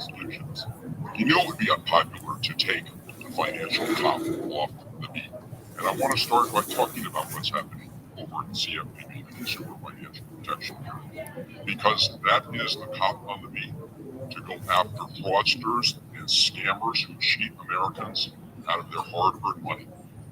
And they have returned billions of dollars to our constituents, to the consumers who have been victims of these scams. And in doing so, they've earned some powerful enemies who want to shut them down. And Elon Musk is doing that dirty work on behalf of those monsters. And there's something especially twisted about the richest man in the world shutting down an agency that helps victims of scammers and fraudsters recover just a little bit of their hard-earned money. And I find it especially interesting that the new self-declared head of CFPB, Russell Vogt, told employees not to come into the office and essentially to stop work. Here's what he wrote, quoted, employees should not come into the office and stand down for performing any work task. So this is an interesting situation. Federal employees continue to get paid, but the Trump administration tells them to stop doing their work. That apparently is what the Trump administration thinks is a good deal for the American taxpayer, to pay employees to not to do their job. So, Mr. Chairman, I have a simple question for you. Is that a practice that you pursue at the Fed, to pay your employees but tell them not to come to work? Have you done that? That wouldn't be very efficient. And yet, that's what the so-called DOGE officials are doing. In addition to that, they're rummaging through the private, very personal, sensitive information of Americans at the Department of Treasury. So it seems to me that the Trump administration and Elon Musk are focused on everything except what Donald Trump said he was going to focus on during the campaign, which was to bring prices down. And when you look at the price of eggs these days, I noticed that Waffle House just instituted a new 50-cent per egg surcharge due to the nationwide rise in the cost of eggs. They said that's going to be a new surcharge, and other restaurants are following suit. You've seen it, Mr. Chairman. And at the same time, the Trump administration has restricted federal agencies from providing the public with information, which is part of the cost of eggs. So, what we're really facing here is an administration that campaigned on bringing down prices and is not doing that. Did not campaign on Project 2025, and that's what we did. When it comes to prices, Mr. Chairman, the president's also talking about significant increases in tariffs. Our Republican colleagues are also talking about passing a tax bill that gives weight disproportionately to the super wealthy, which will add trillions to the deficit by their own account. We're talking about playing around with the baseline. So my question to you is simple. All things being equal, do big increases in tariffs and increasing the deficit debt put upward pressure on inflation? Isn't that simple math? slow what tariff policies will be implemented, and I just think it's to speculate. We really don't know. You see proposals, but it's so hard to say what's going to happen. Well, last time the Trump administration was in office, the Fed took actions because they were concerned about the impact of the increasing tariffs. Isn't that the case? We would have cut it in 2000. I guess it was in 19. But it really was because growth slowed and confidence was weak. So the net effect of all of that's really, it's really not just tariffs. It's tariffs, immigration, fiscal policy, regulatory policy. That's really not to make sense. I'll try to make sense of it and do what's right for one. But if you could just get back to him on the question of the increasing deficit of trillions of dollars, what impact do you think that has on inflation and Thank you. Senator Lummis. Thank you, Mr. Chairman, and thanks, Chairman Bell, for being with us today. I think you're aware of what direction my questions will take. We'll be focused on bank supervision function of the Fed. And I point out that when you and I were toddlers, 1956, the chairman of the Fed at the time, William Chesney Martin, said that the Federal Reserve Board is an agency of the Congress. Ben Bernanke said something similar in 2013 when he told Janet Yellen that, quote, Congress is our focus. Do you agree with that statement? Yes, the way I always say is for supervision of the legislative branch, executive branch, because it doesn't have any Thank you for that, because I wouldn't have guessed that was going to be your response. The way that the Fed has behaved for the last 4 years in its relationship with the U.S. Congress is to come its house and Congress. Your staff has repeatedly stymied information requests from this committee, notably made by myself, the chairman, the ranking member, Senator Tillis, former Senator Pat Toomey, and others. In my experience, the Fed is a black hole. It consumes information, but it never releases it. Your fellow governors have personally misled me on at least 2 occasions with respect to Wyoming and digital assets. And in recent federal court filings, former Senator Pat Toomey has accused your staff of lying to the while providing technical assistance to legislation that passed in the National Defense Authorization Act in 2022. Now, I have behind me a statement by the Fed's General Counsel, one of the staff that's sitting behind you today, who said, quote, the Fed generally resists legislative restrictions. Now, to me, that's funny. It's folks at Congress, very people that you and I just agreed you are responsible to.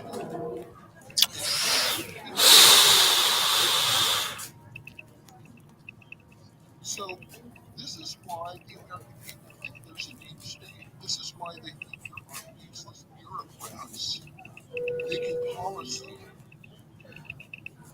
to hurt the very people of this country. Just look at the mess the Fed made of Silicon Valley. And I contend that there is a lack of understanding that is deliberate on the part of the Fed with respect to digital asset policy. So the Constitution says Congress is your boss, but somehow your staff have not gotten that message. So, Chairman Pell, would you commit on behalf of yourself and the Federal Reserve staff to comply fully with all document demands issued by this committee in time?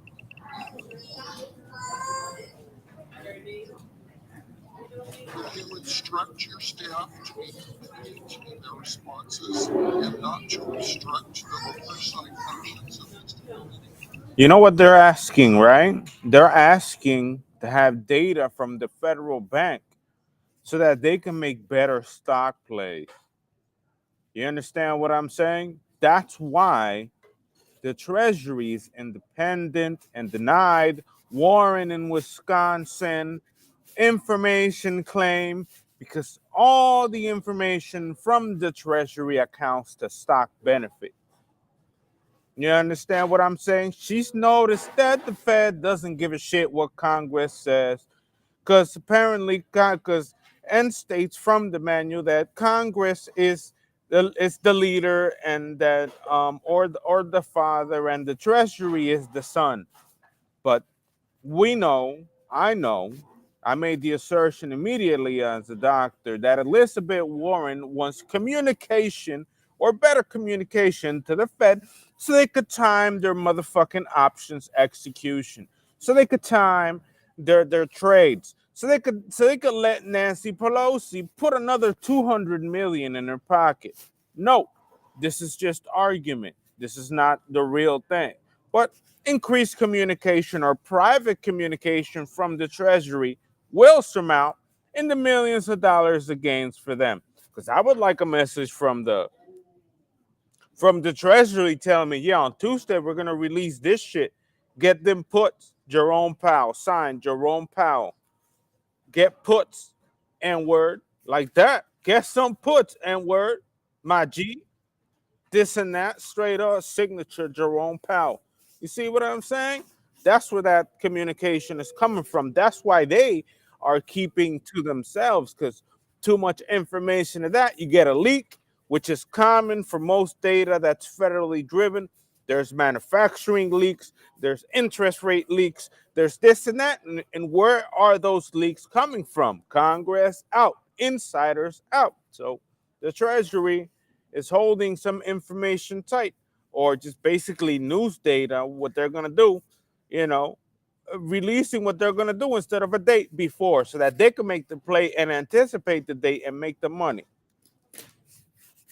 You got to have 4D chess mentality to get why she's asking for that information.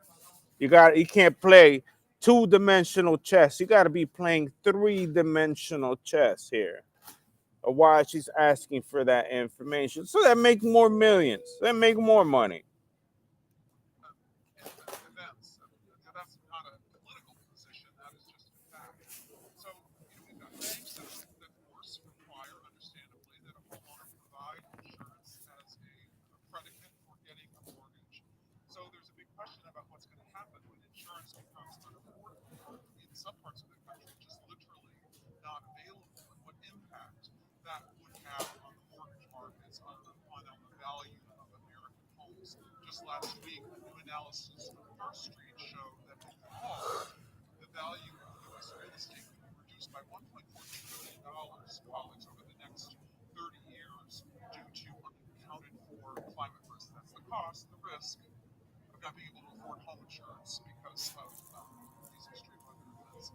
And the prospect of trillions of dollars of property income uninsurable is clearly a recipe, it seems to me, for market instability, both in the rental as well as the mortgage market. So my question, Chair Powell, is given these trends, how do you think the Fed and how do you think we should be thinking about the challenges that these events are going to pose to insurance markets and to the overall financial stability of the economy? I'm not asking you to comment specifically on climate change because I understand my colleagues on the other side of the aisle see that as a political question. It's more like what you see as the risks to financial stability here. Regulators supervise insurance companies for the most part, but we're seeing the same thing, which is banks and insurance companies are looking at other areas, coastal areas, areas where there are a lot of fires. So what that is going to mean is that regions of the country where indeed until you have banks or other interest lines, that's a possibility.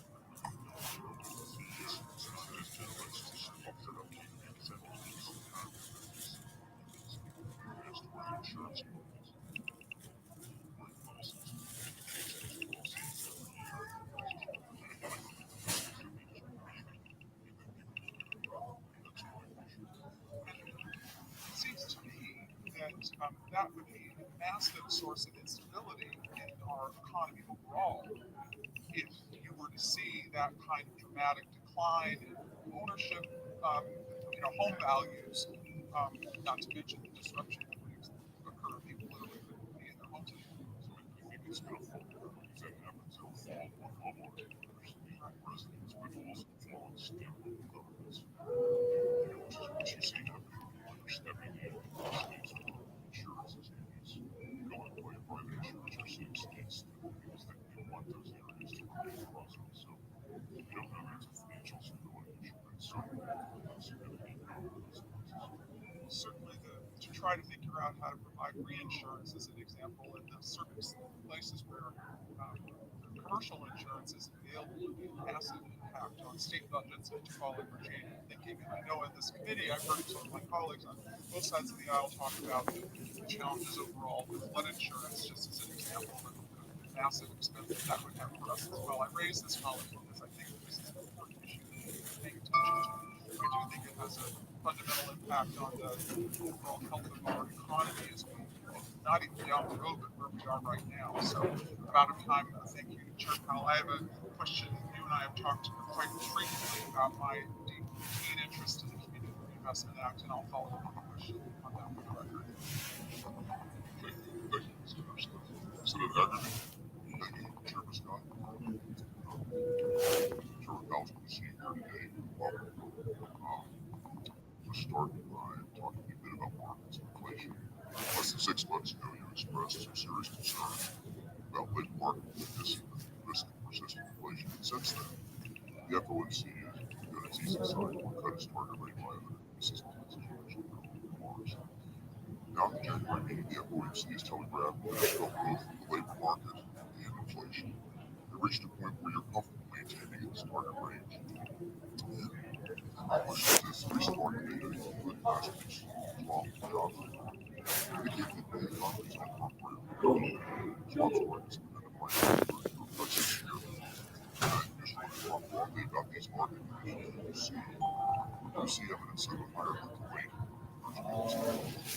Yes, I mean, let me say, there's no concern about downside risk of that concern is the base very strong. I think the evidence is, on value, very different views of these things. The neutral rate is meaningfully very hard to be precise about. One is small sense consider labor market continuation to consider base sense and jobs to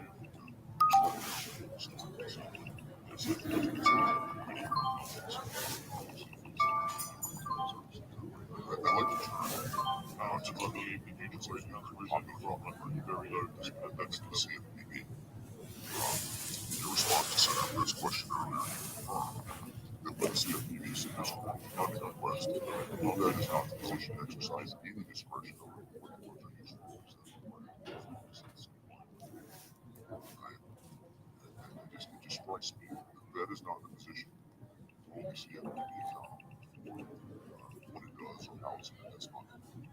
Congress hasn't been allowed to hold the CFPB accountable for what it does and how it spends its money. It looks like no one has been able to hold the CFPB accountable at all. And now I hear, complaints coming from every corner, from the other side, complaints about the excessive delegation of authority to a Republican CFPB director when this entity was intentionally created to be wholly unresponsible. Before I close, I'd like to come to the point on climate, particularly the Fed's forays into climate activism that have taken place over these past 4 years. The recent one in June that we're seeing. It's one thing for the Fed to disassociate from its past climate actions press release, but to credibly claim that it's endorsed itself for partisan climate policies, the Fed needs to implement decision statements against nationally led its climate policies. Fed's independence from politics is a headline topic. Of course, while much attention has been given to additional fiscal pressures on the Fed, I think it's also critical that we scrutinize how the Fed's own regulation and supervision might be utilized to in some way politicize the institution. So when the central bank strays from its mandate by by embracing partisan climate policy. The Fed embroils itself in controversial political debates, fights legitimate political strategies, trying to smart-arse the Fed instead of refocusing its power on its core statutory mandates. Your example, back to another share, Mr. Chairman. Thank you for allowing us to Thank you very much, Chairman Scott. And, Chairman, I want to echo the words of Ranking Member Warren and so many of my colleagues today on bill that Project 2025 still needs to tackle the Consumer Financial Protection Bill. Oh, 47. Oh, filthy.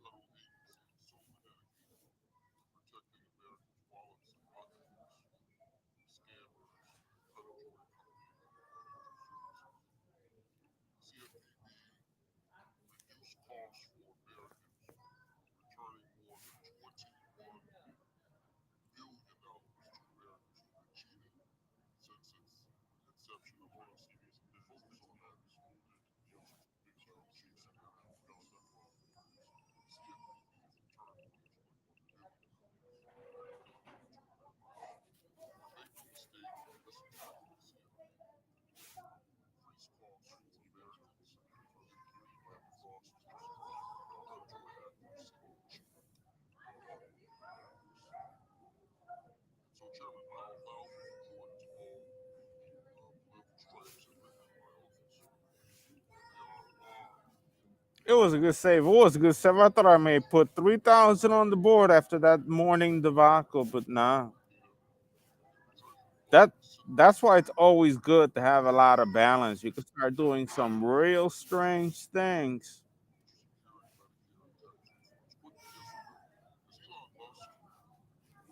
The rich stay rich. You can fix problems. I'm a problem solver, as you could see. Just open, close, open, close, open, close. Done. Get out.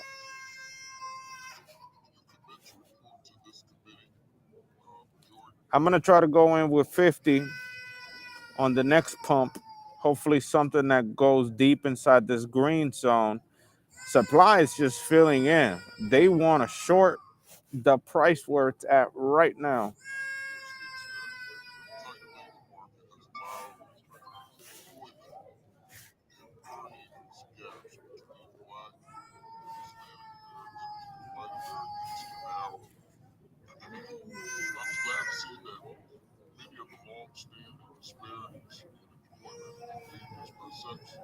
Race, ethnicity, and education have narrowed under the Biden administration.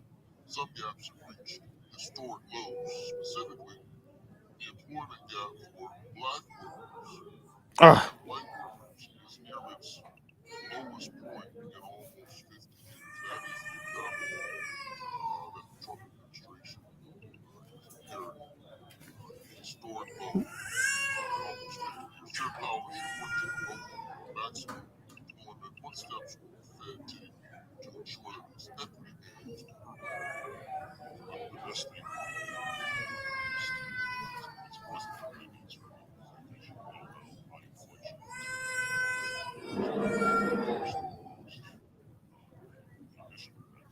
Benefits of strong over time really visible.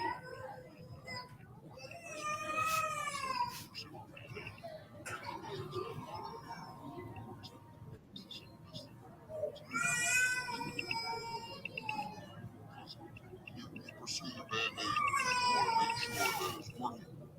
Would you agree that we still need good equity data to continue to narrow and close those gaps by race and gender?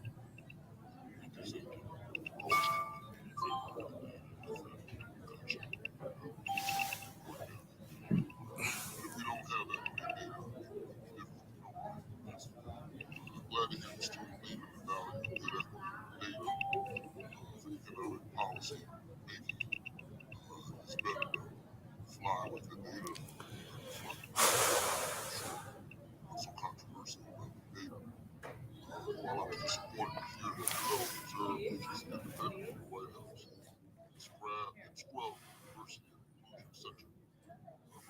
website after President Trump's executive order. Also scrubbing data on racial, ethnic, and gender makeup of economists and researchers. How will you continue to ensure that the public has been how our economy is working or not working historically, marginalized Americans? I also reconsider your decisions around whitewashing of the Fed's website. Chair Powell, as we think about the value of protecting data along the black and white wealth gap or employment gap, historically, from what you see in the data, historically, what types of economic events have caused the black and white wealth gap, employment Give me. why? High inflation, downturns, generally, Ah,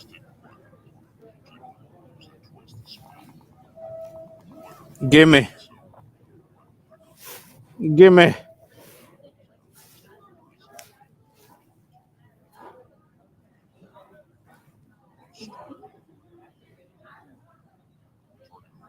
Give me. Thank you.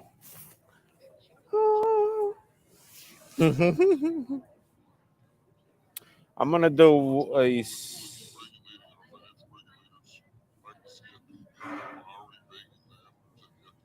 By butterfly.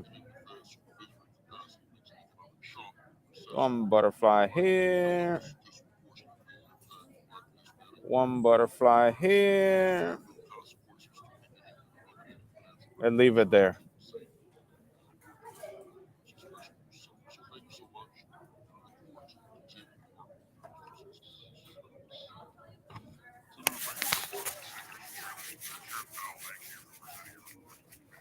No, wait. Flat.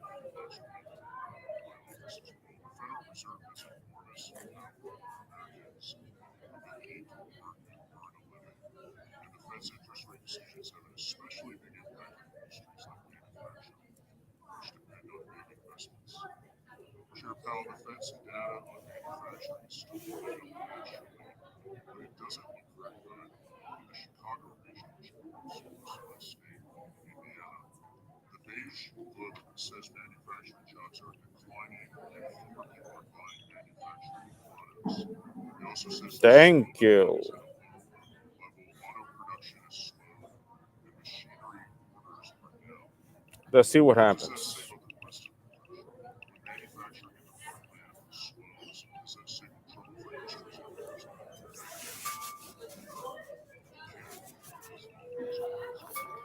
Watch the manufacturing sector. It's very important. Manufacturing jobs tend to be high productivity jobs. But I would say over the last couple of years, manufacturing has pretty weak already. Manufacturing is a small portion of the economy. Senator Reid asked you why free trade doesn't work when the giant players doesn't evaluate rules. The China shock is proof of that. The Fed has a mandate to maximize employment. How do you account for the whole industry that is completely suffocated by trade business? We don't do trade policy. There's comment on those. We do trade policy. So we don't really focus on specific.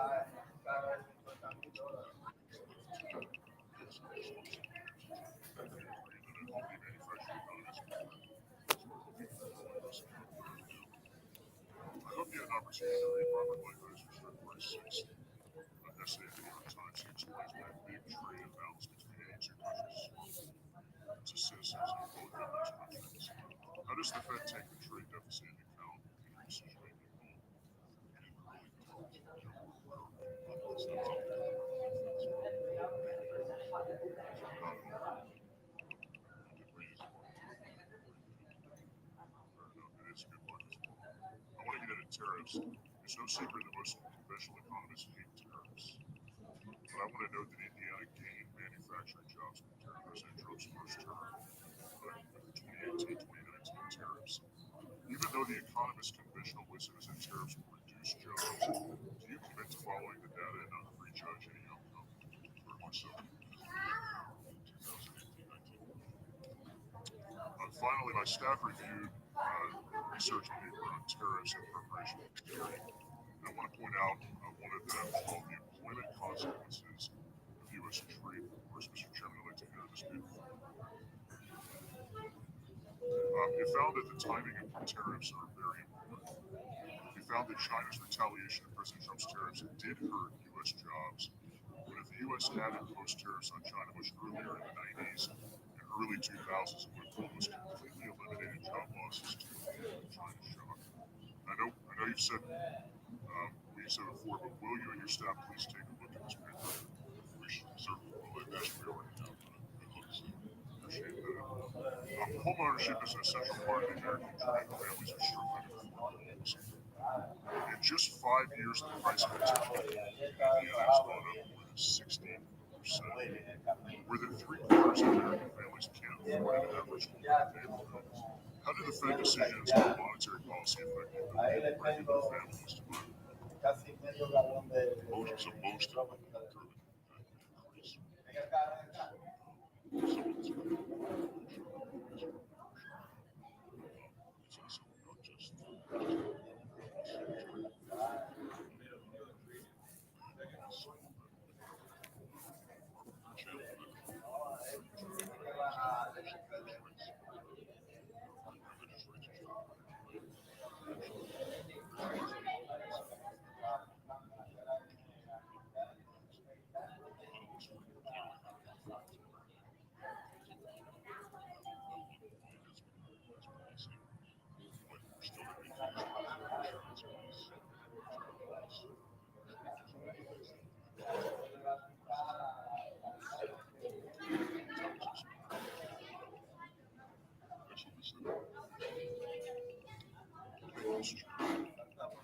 not just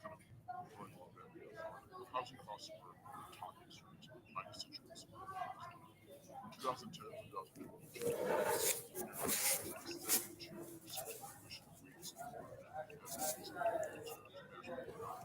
the average fixed mortgage rate of 6%. With very few rate cuts anticipated in the near future, potential cost increases for materials, as well as the demand of signatures. California and labor shortages. What do you think needs to happen to make housing affordable? There's what I think there's teaching housing policy approach to housing. Do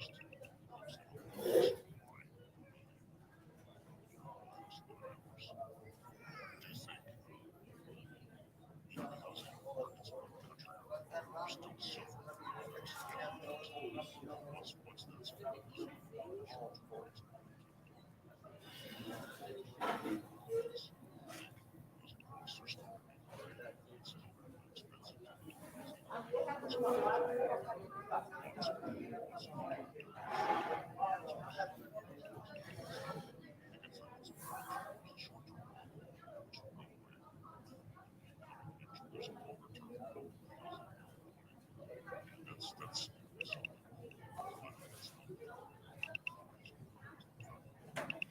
That's one of the things that I've seen is that they're locked into mortgages at 2.9%.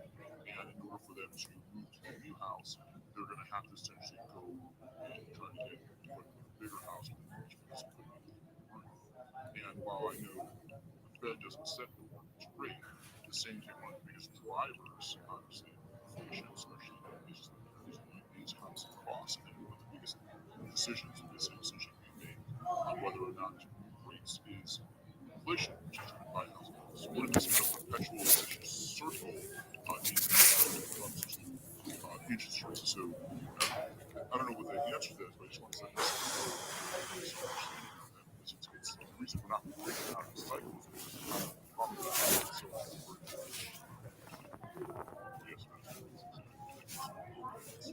What am I doing? I don't know, experimenting. Maybe I'll start shaving off contracts. I'll start shaving off contracts once I see that the market is not sideways. Still sideways. Once we start heading another direction, away from where we are, I'll start getting rid of whatever's red 3x3.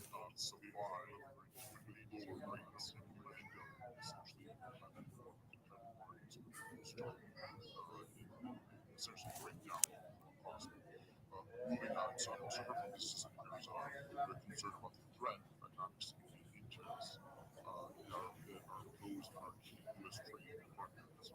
How, how should we expect prices to move for basic items like tomatoes, peppers, cars, and the like if we place a 25% tariff on Mexico? Do you see the flag behind me? Do you see it? I don't know if you could, it's sort of hidden on my, it's right there. You see that flag right there? It's a flag.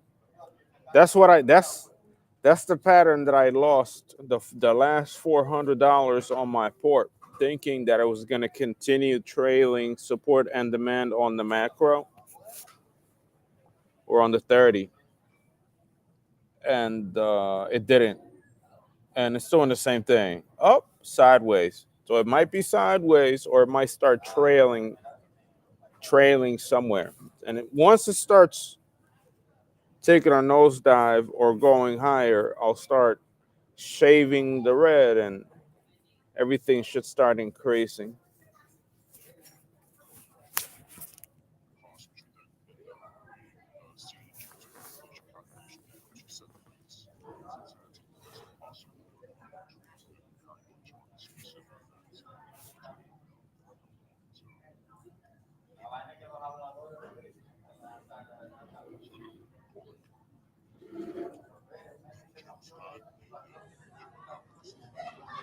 in the past 5 years alone, the national debt has exploded federal spending by almost 20%. Debt held by the public, or true debt obligations, more than tripled during the past 15 years, reaching more than 28 trillion. Total U.S. national debt is now more than 120% of our GDP. That runaway spending contributed to aggressive tax reforms and tax increases. In the past 5 years, the cost of living has skyrocketed for U.S. especially. It seems it's going to win regardless of what direction it takes. Unfortunately, that compounded effect of inflation is If you tell, the day profit is going down, it's going up. Day profit stays flat. Day profit only goes down when the price doesn't move. But once it starts going a general direction, it starts moving. cost of the decisions made by leaders in the industry. And given that cost, I'd like to ask you about the national debt and the cost of financing. We now spend more to service the debt annually than the production does. So how concerned are you about the accelerated pace of government borrowing and the cost which will affect families and ordinary individuals? So as long as we break out of the flag pattern, you see it's like a waving flag on, like a flag in the wind. When we get out of that pattern, forget about it. It's gonna make money automatically. The level of spending is always anticipated because it's there to fuel the economy. So you see, there's no time like the present to start spending this thing the way that we did for the date. So what we need to do is more initial limits. So just wonder how you feel about that. Who put these in Tom's? You're here to achieve maximum employment and stability, and it's really up to Congress to deal with fiscal issues. I leave it to you. Just as a more practical question, I think which falls completely irrelevant because of that national debt has caused the supply of U.S. treasuries to finance the debt to skyrocket. And that's this is a time the Fed credit to making its money for the treasury through quantitative tightening. So the question is, could you witness an insight into the impact Big Timber has taught this is over here on the treasury? See the reason baseline this true numbers must Now you ask yourself, I played both ways. Why is it winning? Because the gaining power is slowing down for the losers, and the gaining power is increasing for the winners. This number, although it's deep in the money, it's working as intended. So Delta is still the same, but you see Delta starts decreasing once they have an edge. You see that number right there starts going down, and the value of the contract, which is more important than Delta, starts going up and it starts going down. So it starts having less effect on the move. Oh wait, I think I'm wrong. Look at it. Oh, it's moving too fast now. Let's see what happens. I think we're going down. I'm gonna start shaving contracts. 3.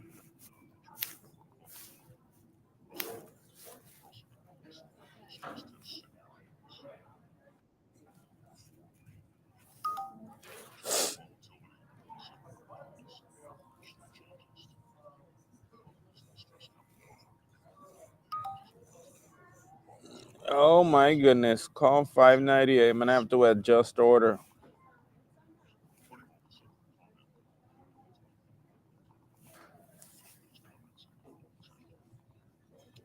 Thank you. You back, my son. Senator Clark, Senator Rochester. Thank you, Chair and Ranking Member. Thank you, Chairman House. Good to see you. Intraday proceeds. We discussed I ran out of buying power. I'm gonna hold it there till the end of the day. policies on all of our firms. And I also got a chance to share with you just the concerns and consternation of Delawareans who, for the past few weeks, have been frightened by firings, funding freezes, and just the real impact on people's Ran out of BP with a $3 million.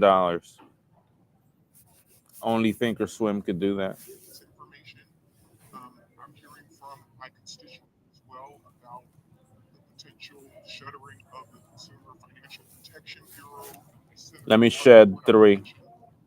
CFPB has returned over $21 billion to millions of consumers, and that's a real impact.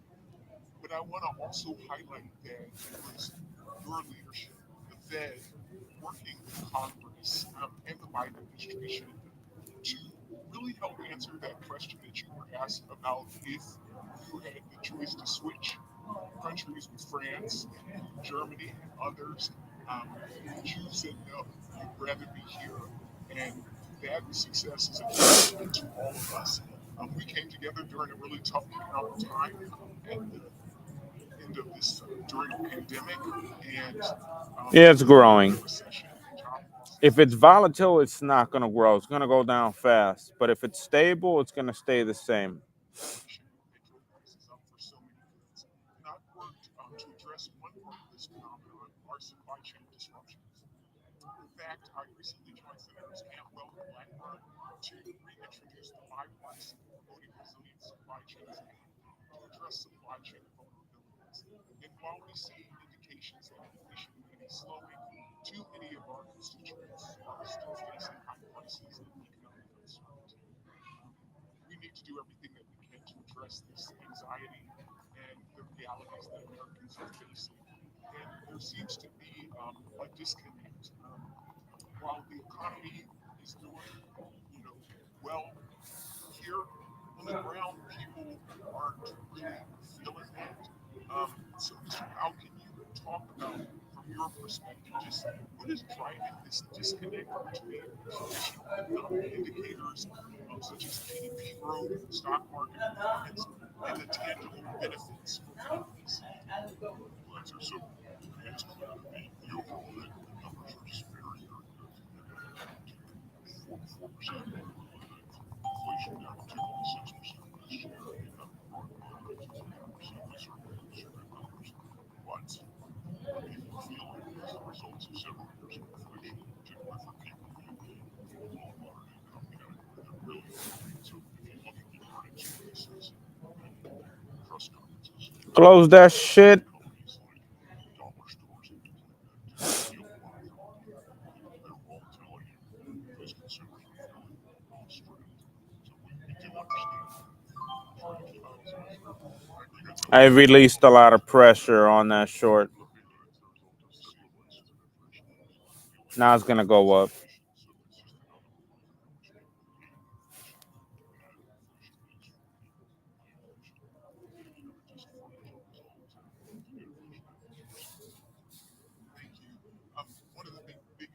I focus on. You've heard many of us folks that I've talked about the housing crisis that we have in this country. And I know a few others on this country to speak about this, but I would love to follow up afterwards with specifically what you think are the short term and long term Closer. things that we can do to really address the housing supply and affordability crisis. I have legislation that looks at things like reducing regulatory barriers, zoning reform. I couldn't shave off as it was going down because I was out of buying power. So the strategy went to shit, but we still ended green. I'm gonna leave it on for you guys. We still got here time to go. If I would have held them 50 contracts that I had in the money, bro, I would be up 20, 50,000 and shit. It always happens. I'm grateful it broke for people who had shorts all day and did what I did. Grateful. Grateful that we did that.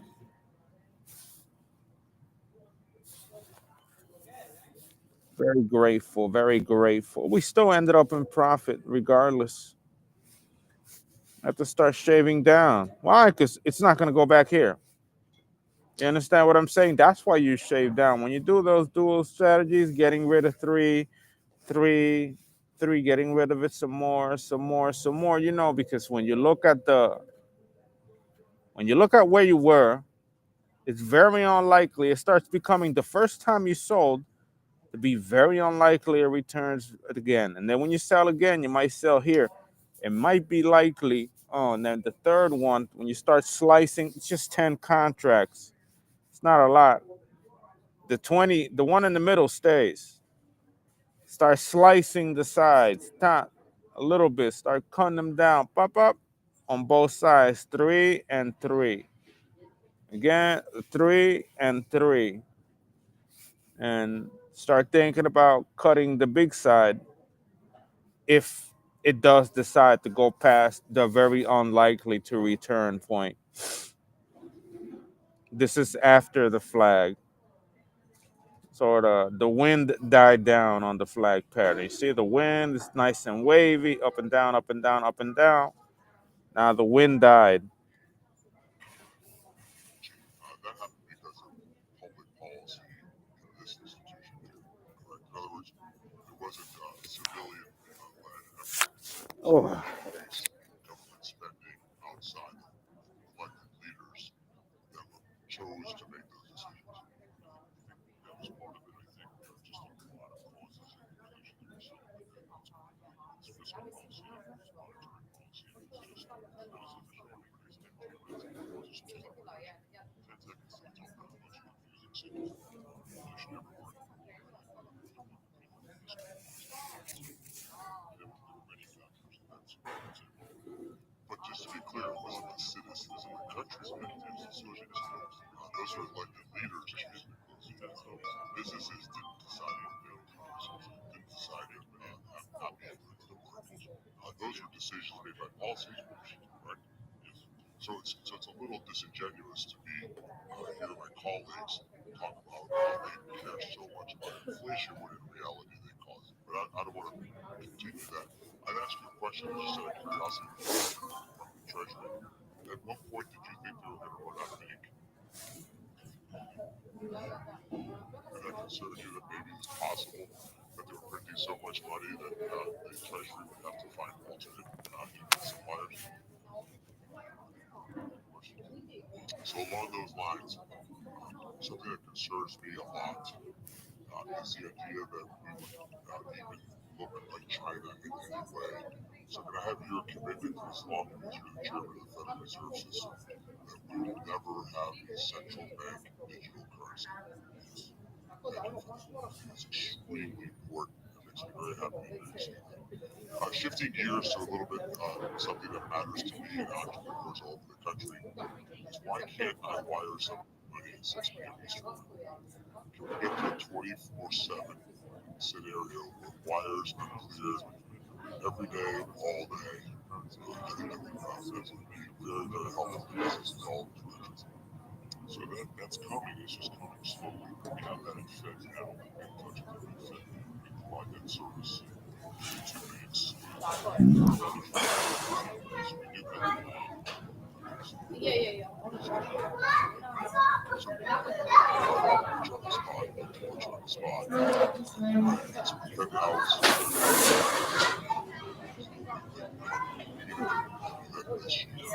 So that by the end of this calendar year, businesses can transact to refund the expenditure.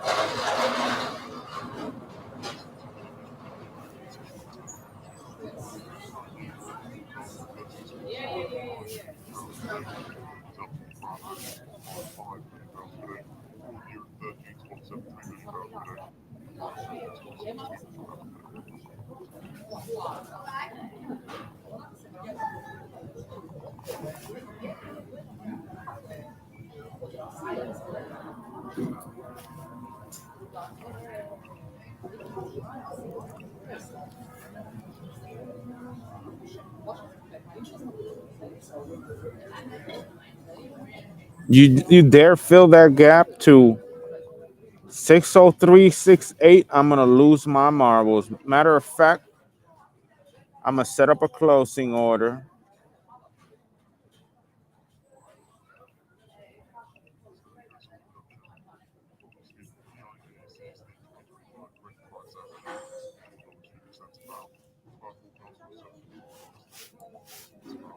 $50.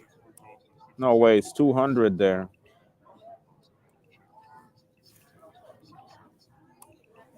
603, was it?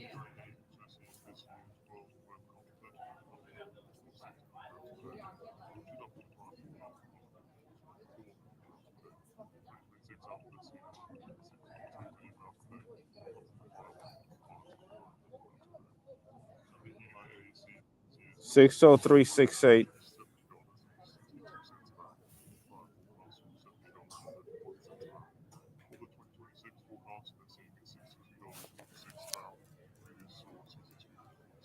I'll give you a blowjob.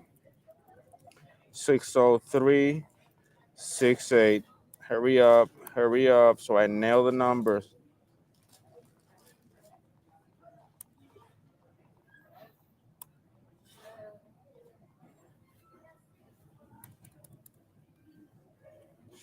Why are you doing that? Not 618. I hate when it does that.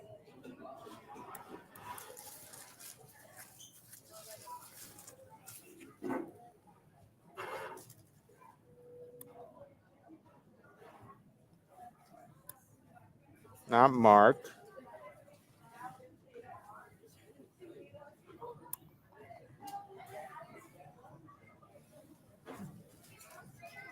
Fuck it. I'm gonna close manually because closing manually. 10,000? I like that. I like that type of sound. I like how that sound. Oof. Did you fill the gap? Give me the tasty tendies. Oof. And I closed late, but still. 8,000 is 8,000. Nah. We should not go lower than that. Oh, look at that nasty gap. 10 cents more.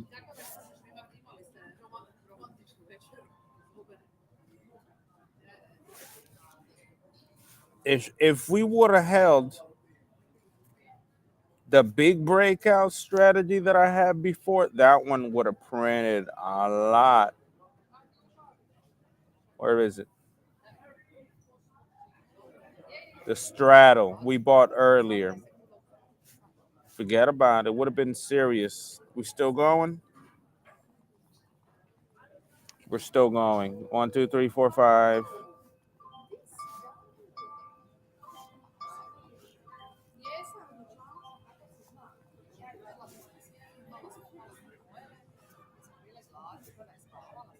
I'm buying in demand and everything because I'm seeing full destruction down here. I might lose. Think I lost. Hopeful for the pump to not end. Don't end. Keep going.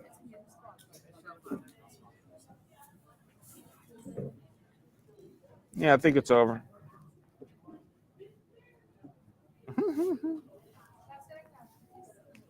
Go, go, go.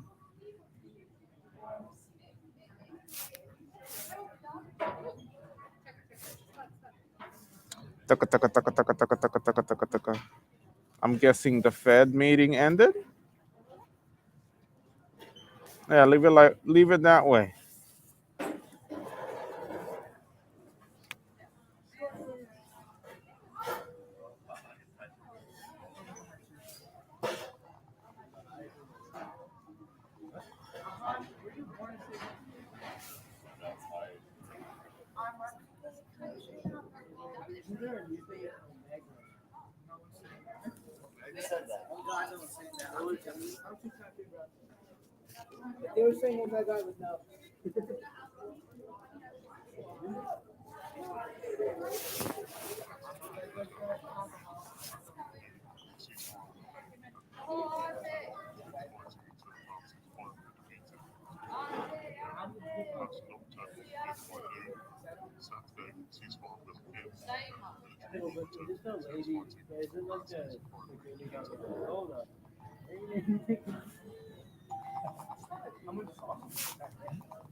No.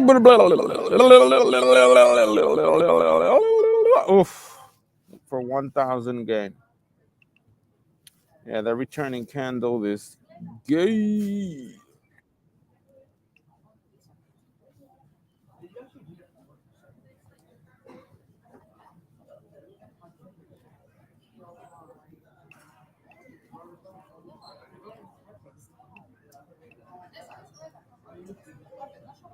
I'm trading the upside, man. I'm going for intrinsic value. I'm going for my poor peoples. Hold on. My poor people's begging for a dream right here. 20,000. Cause I am the lead. Bum, bum.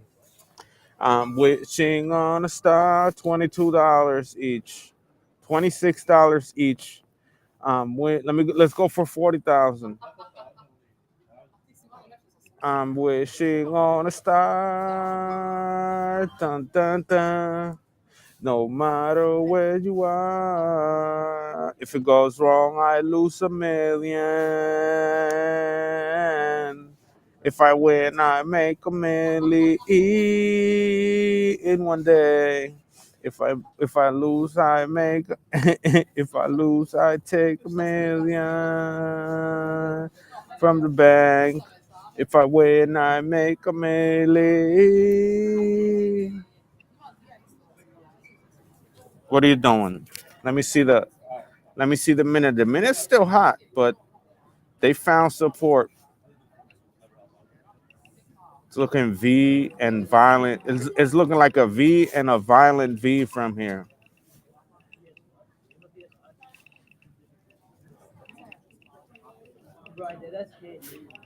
We're waiting for the 12:30 candle to be bullish as hell.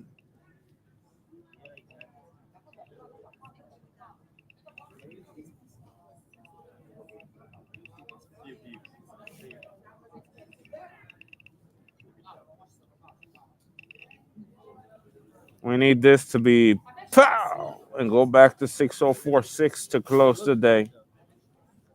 Not linger and fester down here. We needed to get out of here.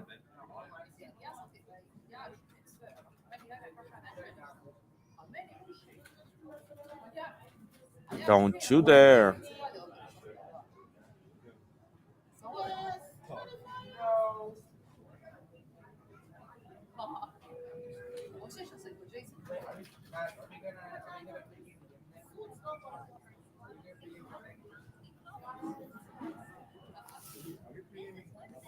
Any demand forming down here? Brr. Brr.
I don't like this supply on the minute.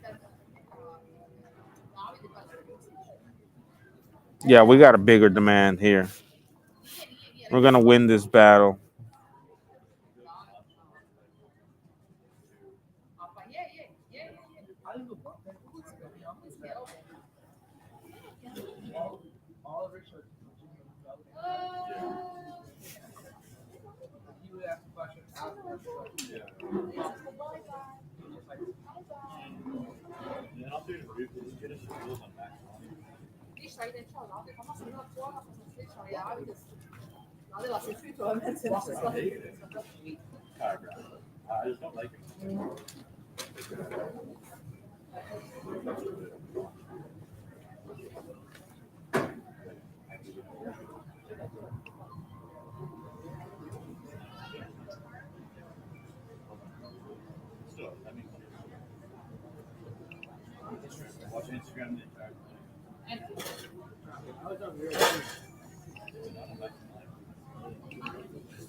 Oh, I'm gonna go to this party later.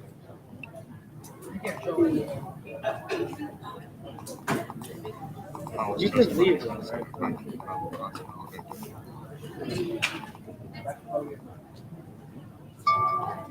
So if I'm looking to options for about Q&A sections of the testimony so today, the main comments came from today's 10 a.m.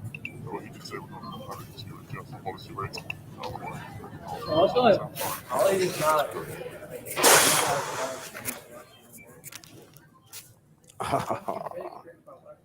In the next Super Bowl,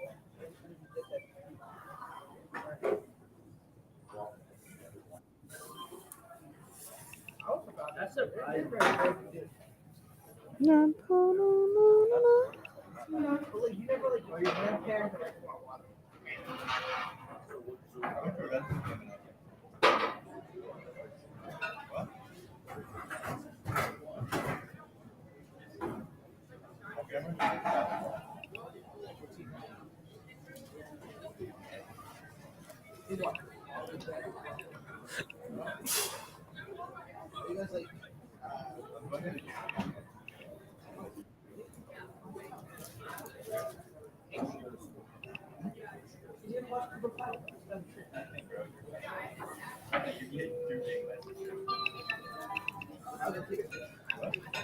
easy for students to get into CCU?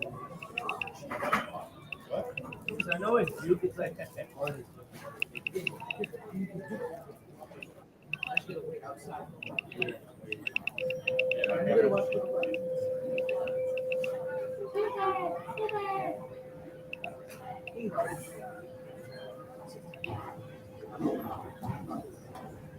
you didn't get that. You skipped CCU.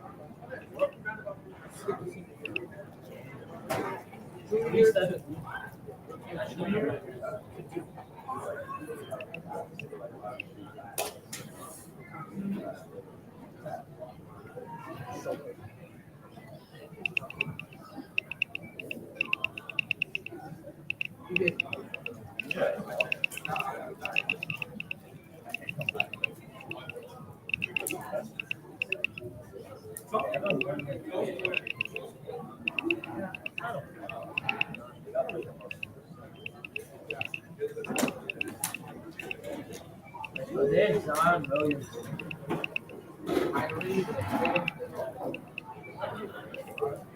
Having Zion and winning the entire game.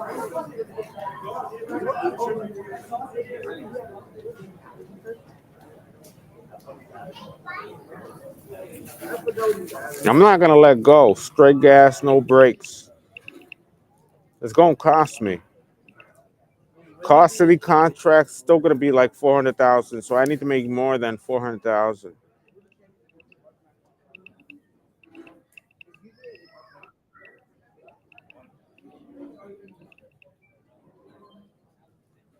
Go ninja, go ninja, go, go ninja, go ninja, go, go, go, go, go, go ninja, go ninja, go ninja, go ninja, go ninja, go ninja, go ninja, go ninja.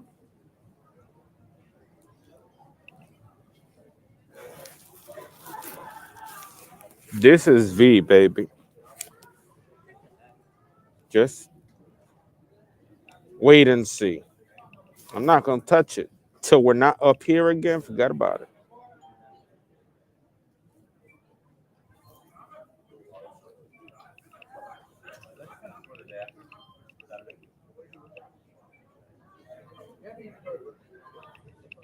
Go, go, go, go, go, ninja.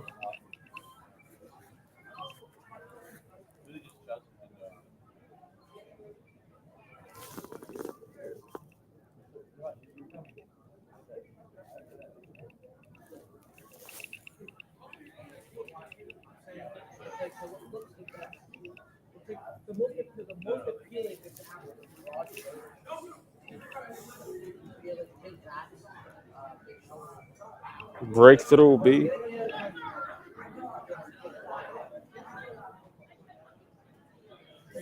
All of this is demand right now. You see this whole area here? All of that shit is demand. From the right axis to here is all demand right now. This wick just said, screw your supply. I take over. It's now demand.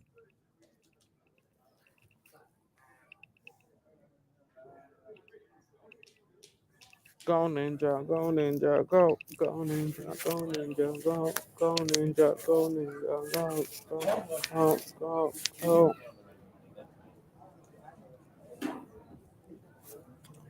10 minutes before the most glorious move all day. Please.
Wow.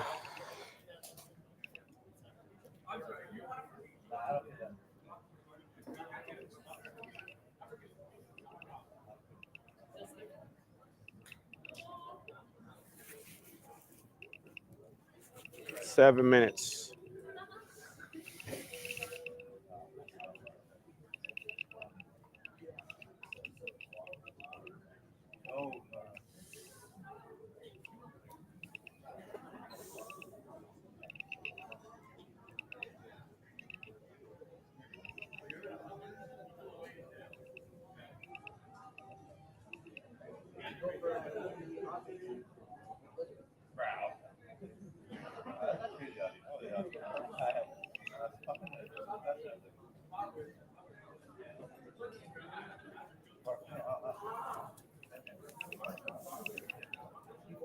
No, forget about it.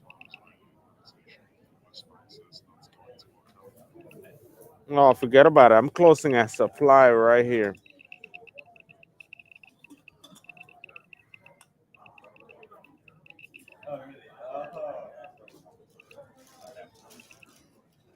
Trump speaking trade is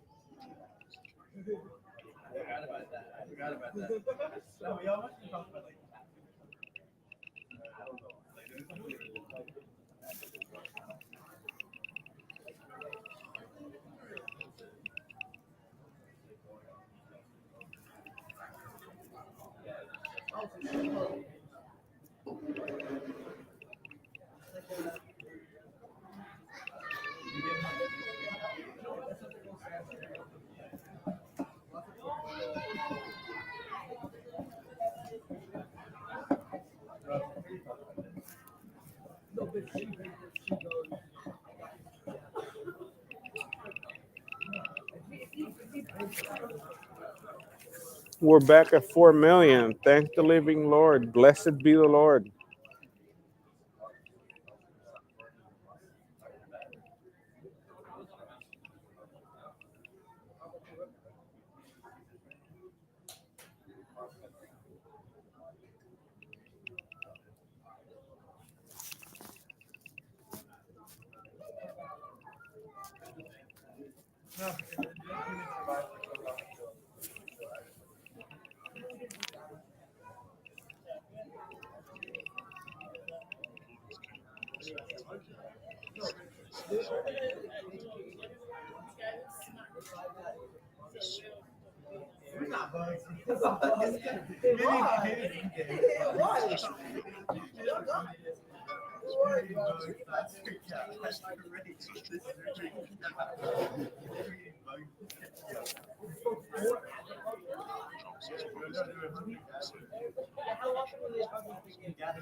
I stopped the trade because of Bollinger Band right here.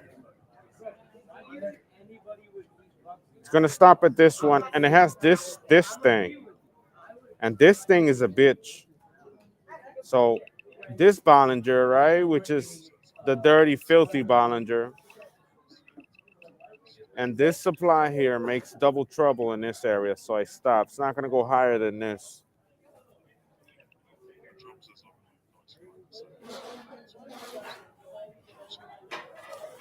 Oh, baby. Money. Oh.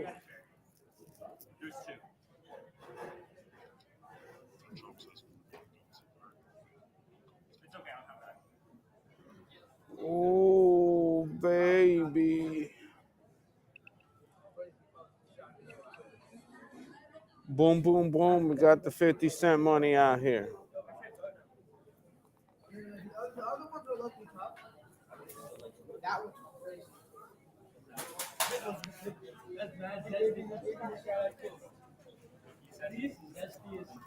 $50 money right here, baby.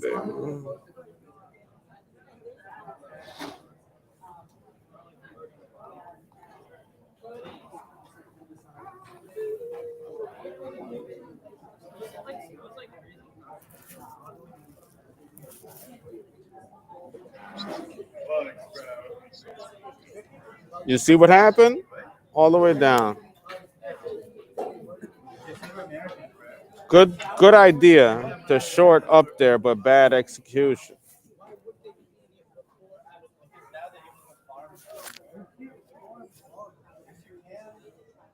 Good idea, but bad execution.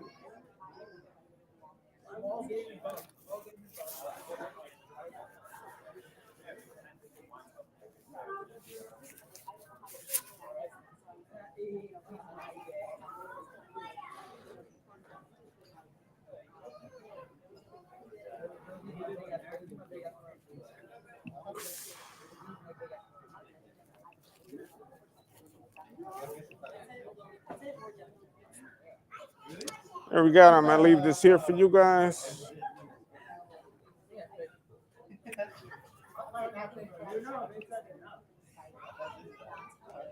I gotta focus on other matters.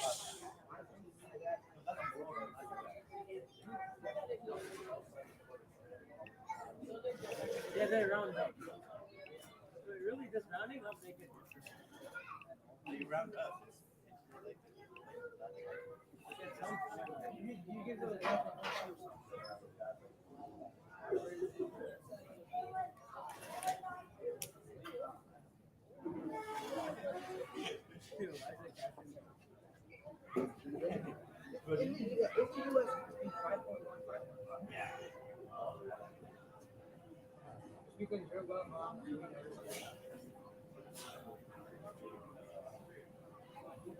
Cooper DeJean is only the second best player to score in season. Cooper DeJean is like so many leader of the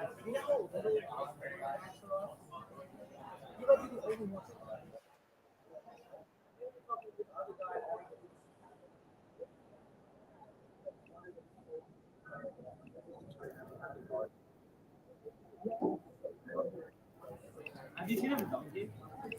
He could dunk in high school too. He could be like he could be one of the best. He could be one of the best players of all time. Think about it, on the Super Bowl, on his birthday,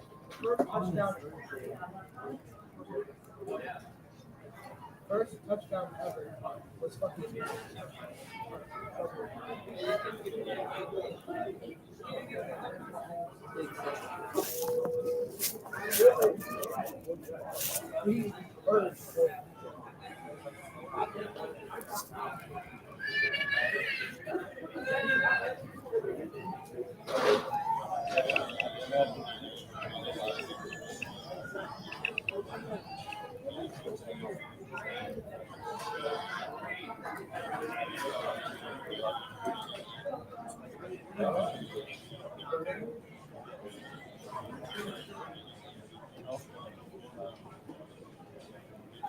Yo, should we go back?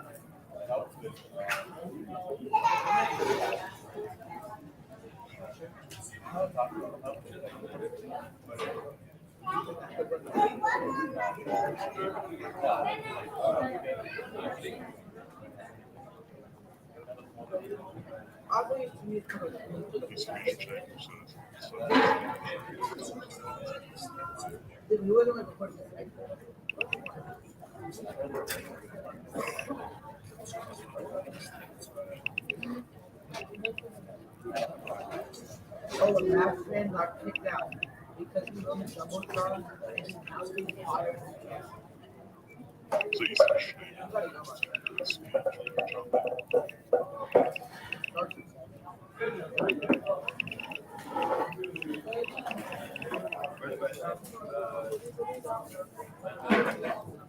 You might just like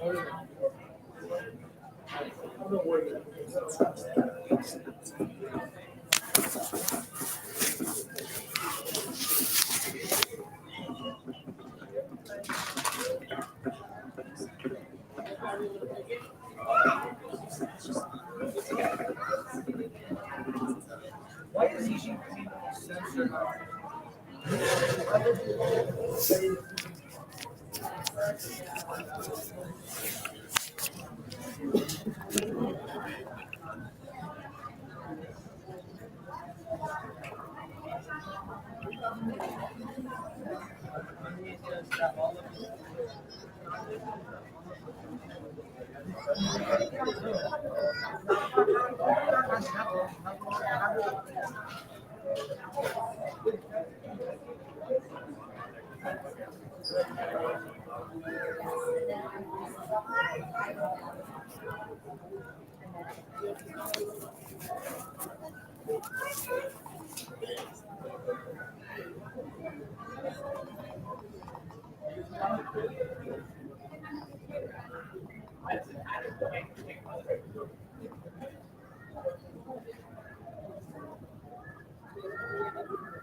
Drops us a nice mystical listeners and conversations.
Drops as we go into the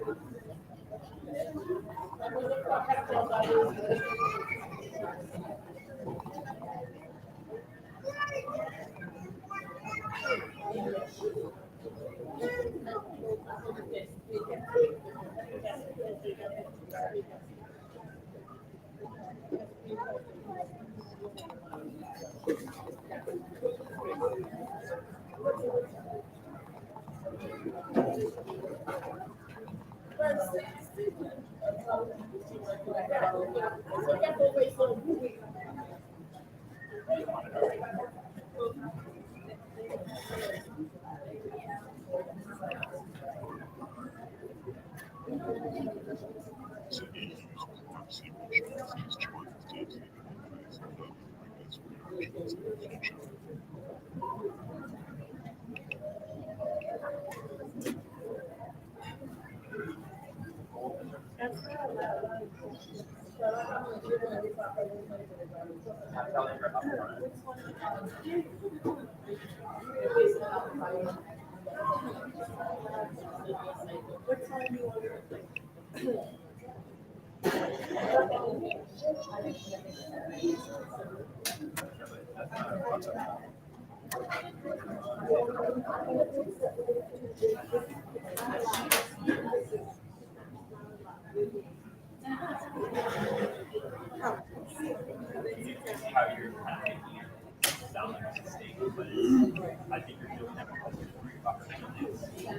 Humans choose it sounds almost as to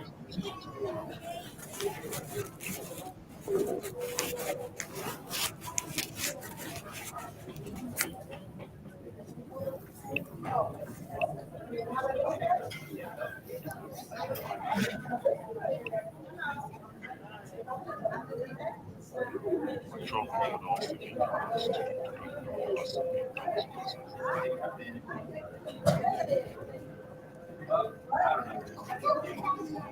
Sorry, I was writing something.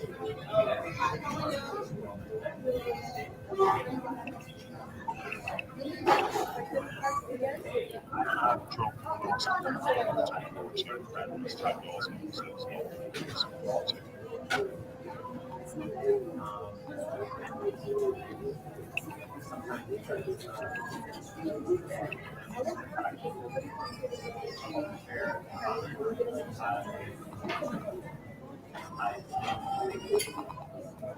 Drop an elastic drops his when he drops to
I expect to get some more times underneath the playoffs.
But it's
So just take a quick look at this.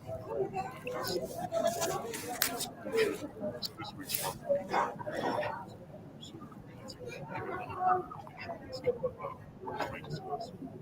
so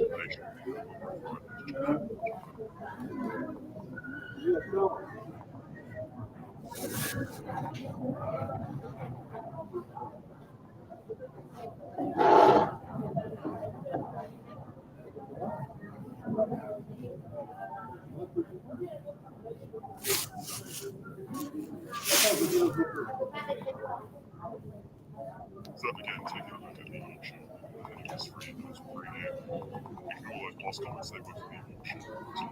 Last time, whether auction is celebrating its testimony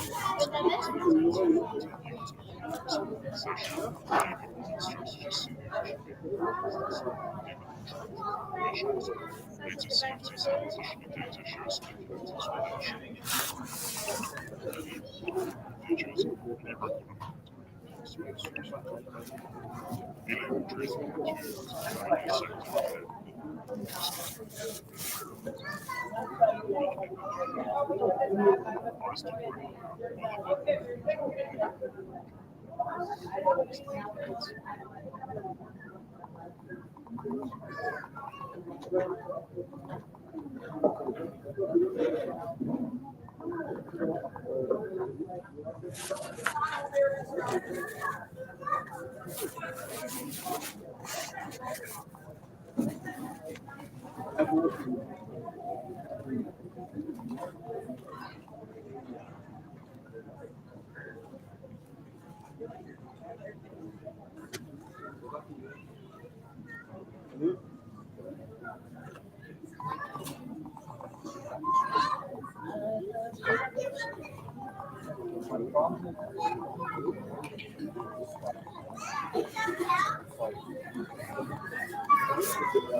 Tensions in the US side of history goes all the way back to the Province of two states since the Prague Party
That's why it's called today's geopolitical landscape.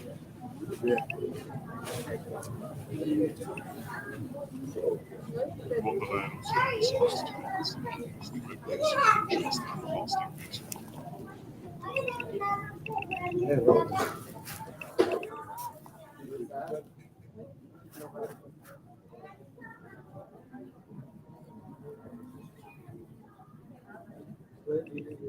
So what the land although parties express their intention to prioritise economic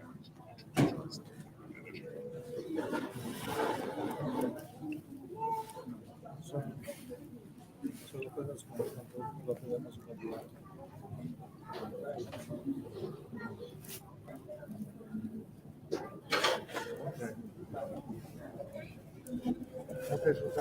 what it's about now is I'm getting intrigued. We'll show results to you.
So again, when it's used for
it's covered to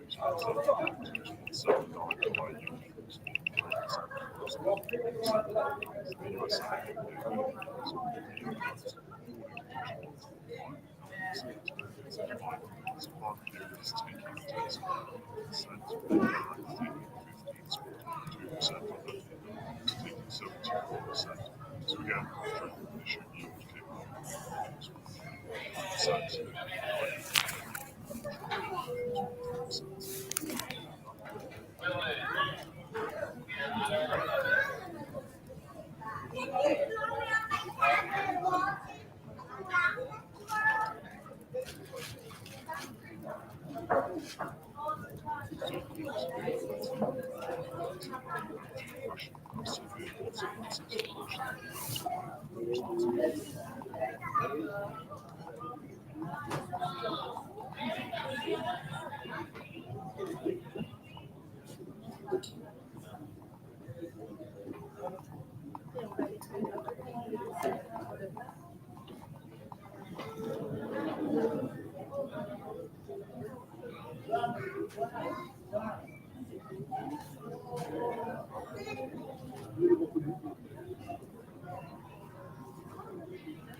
I mean, it's like, I mean, sometimes I just get like something like, well, they would have been something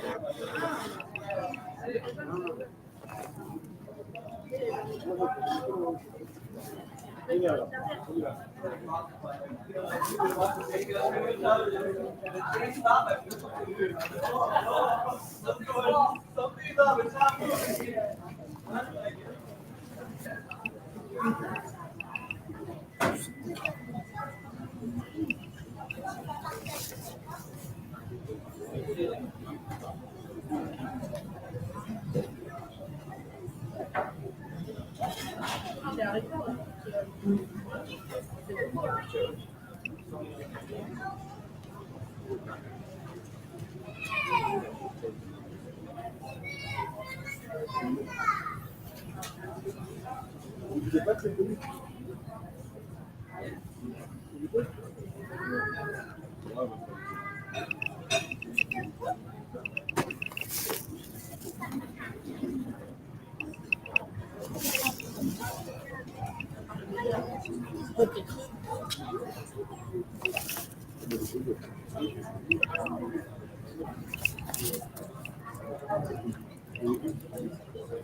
Avec tout les poulets,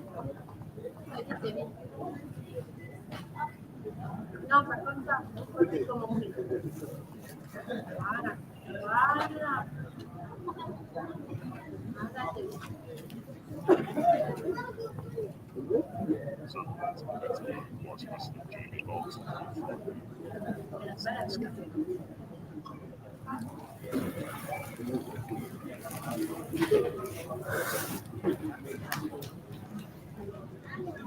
Celui-là, il est marrant. Oh, c'est marrant.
C'est pas un petit salle rentrée.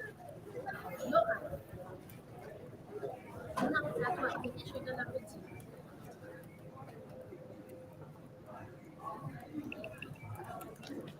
Non,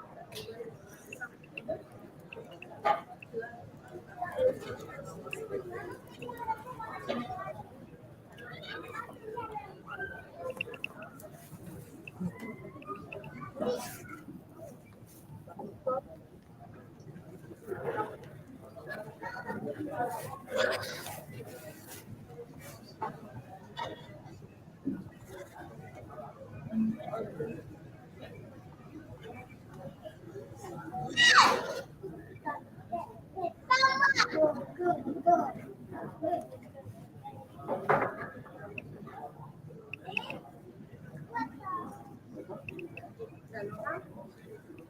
Pourquoi il y en a deux?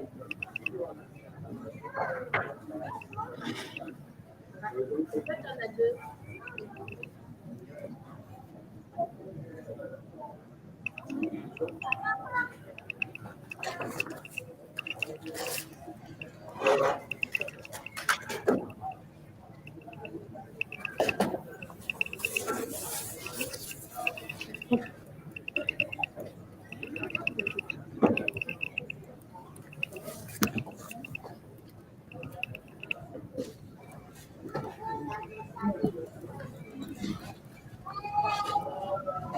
Je demande à papa.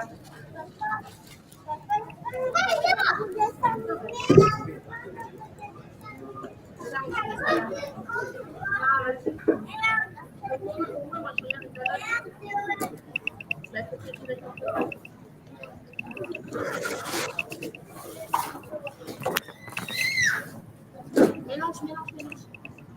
Non, mélange. Non, c'est gâteau.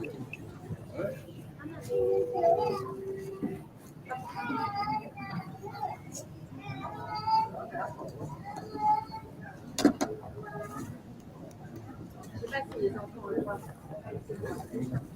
Ça peut peut-être un petit peu. Du coup, ça me fait le coup d'un peu. Et là, ça va.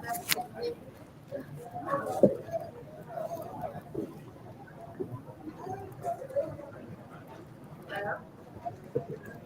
J'ai compris. Ananas. Oui, ça va. Ouais.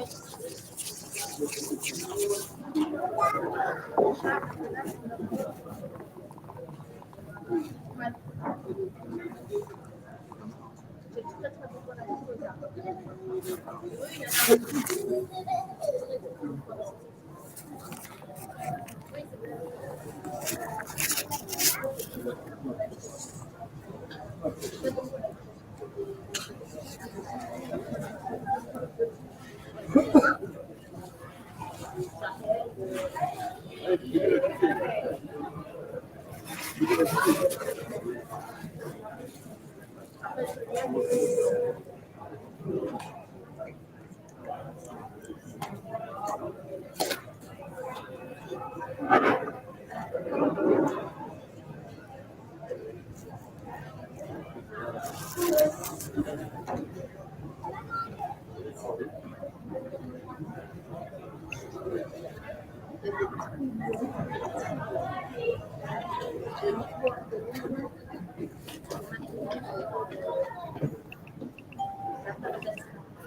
De l'eau?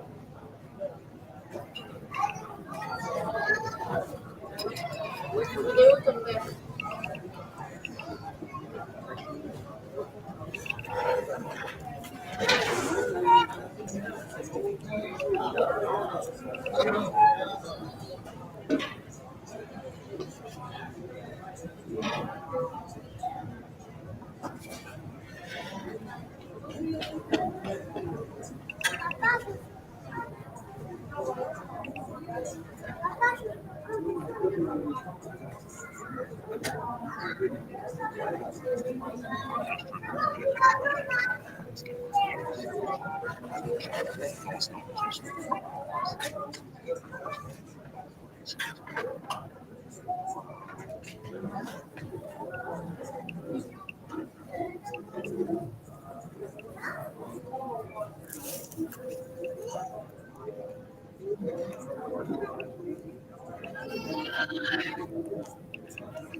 Well, guys, I'm gonna cut the stream short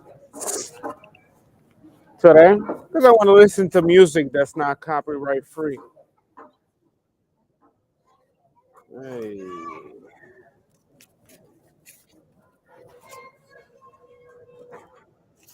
Listen to music that's not copyright free.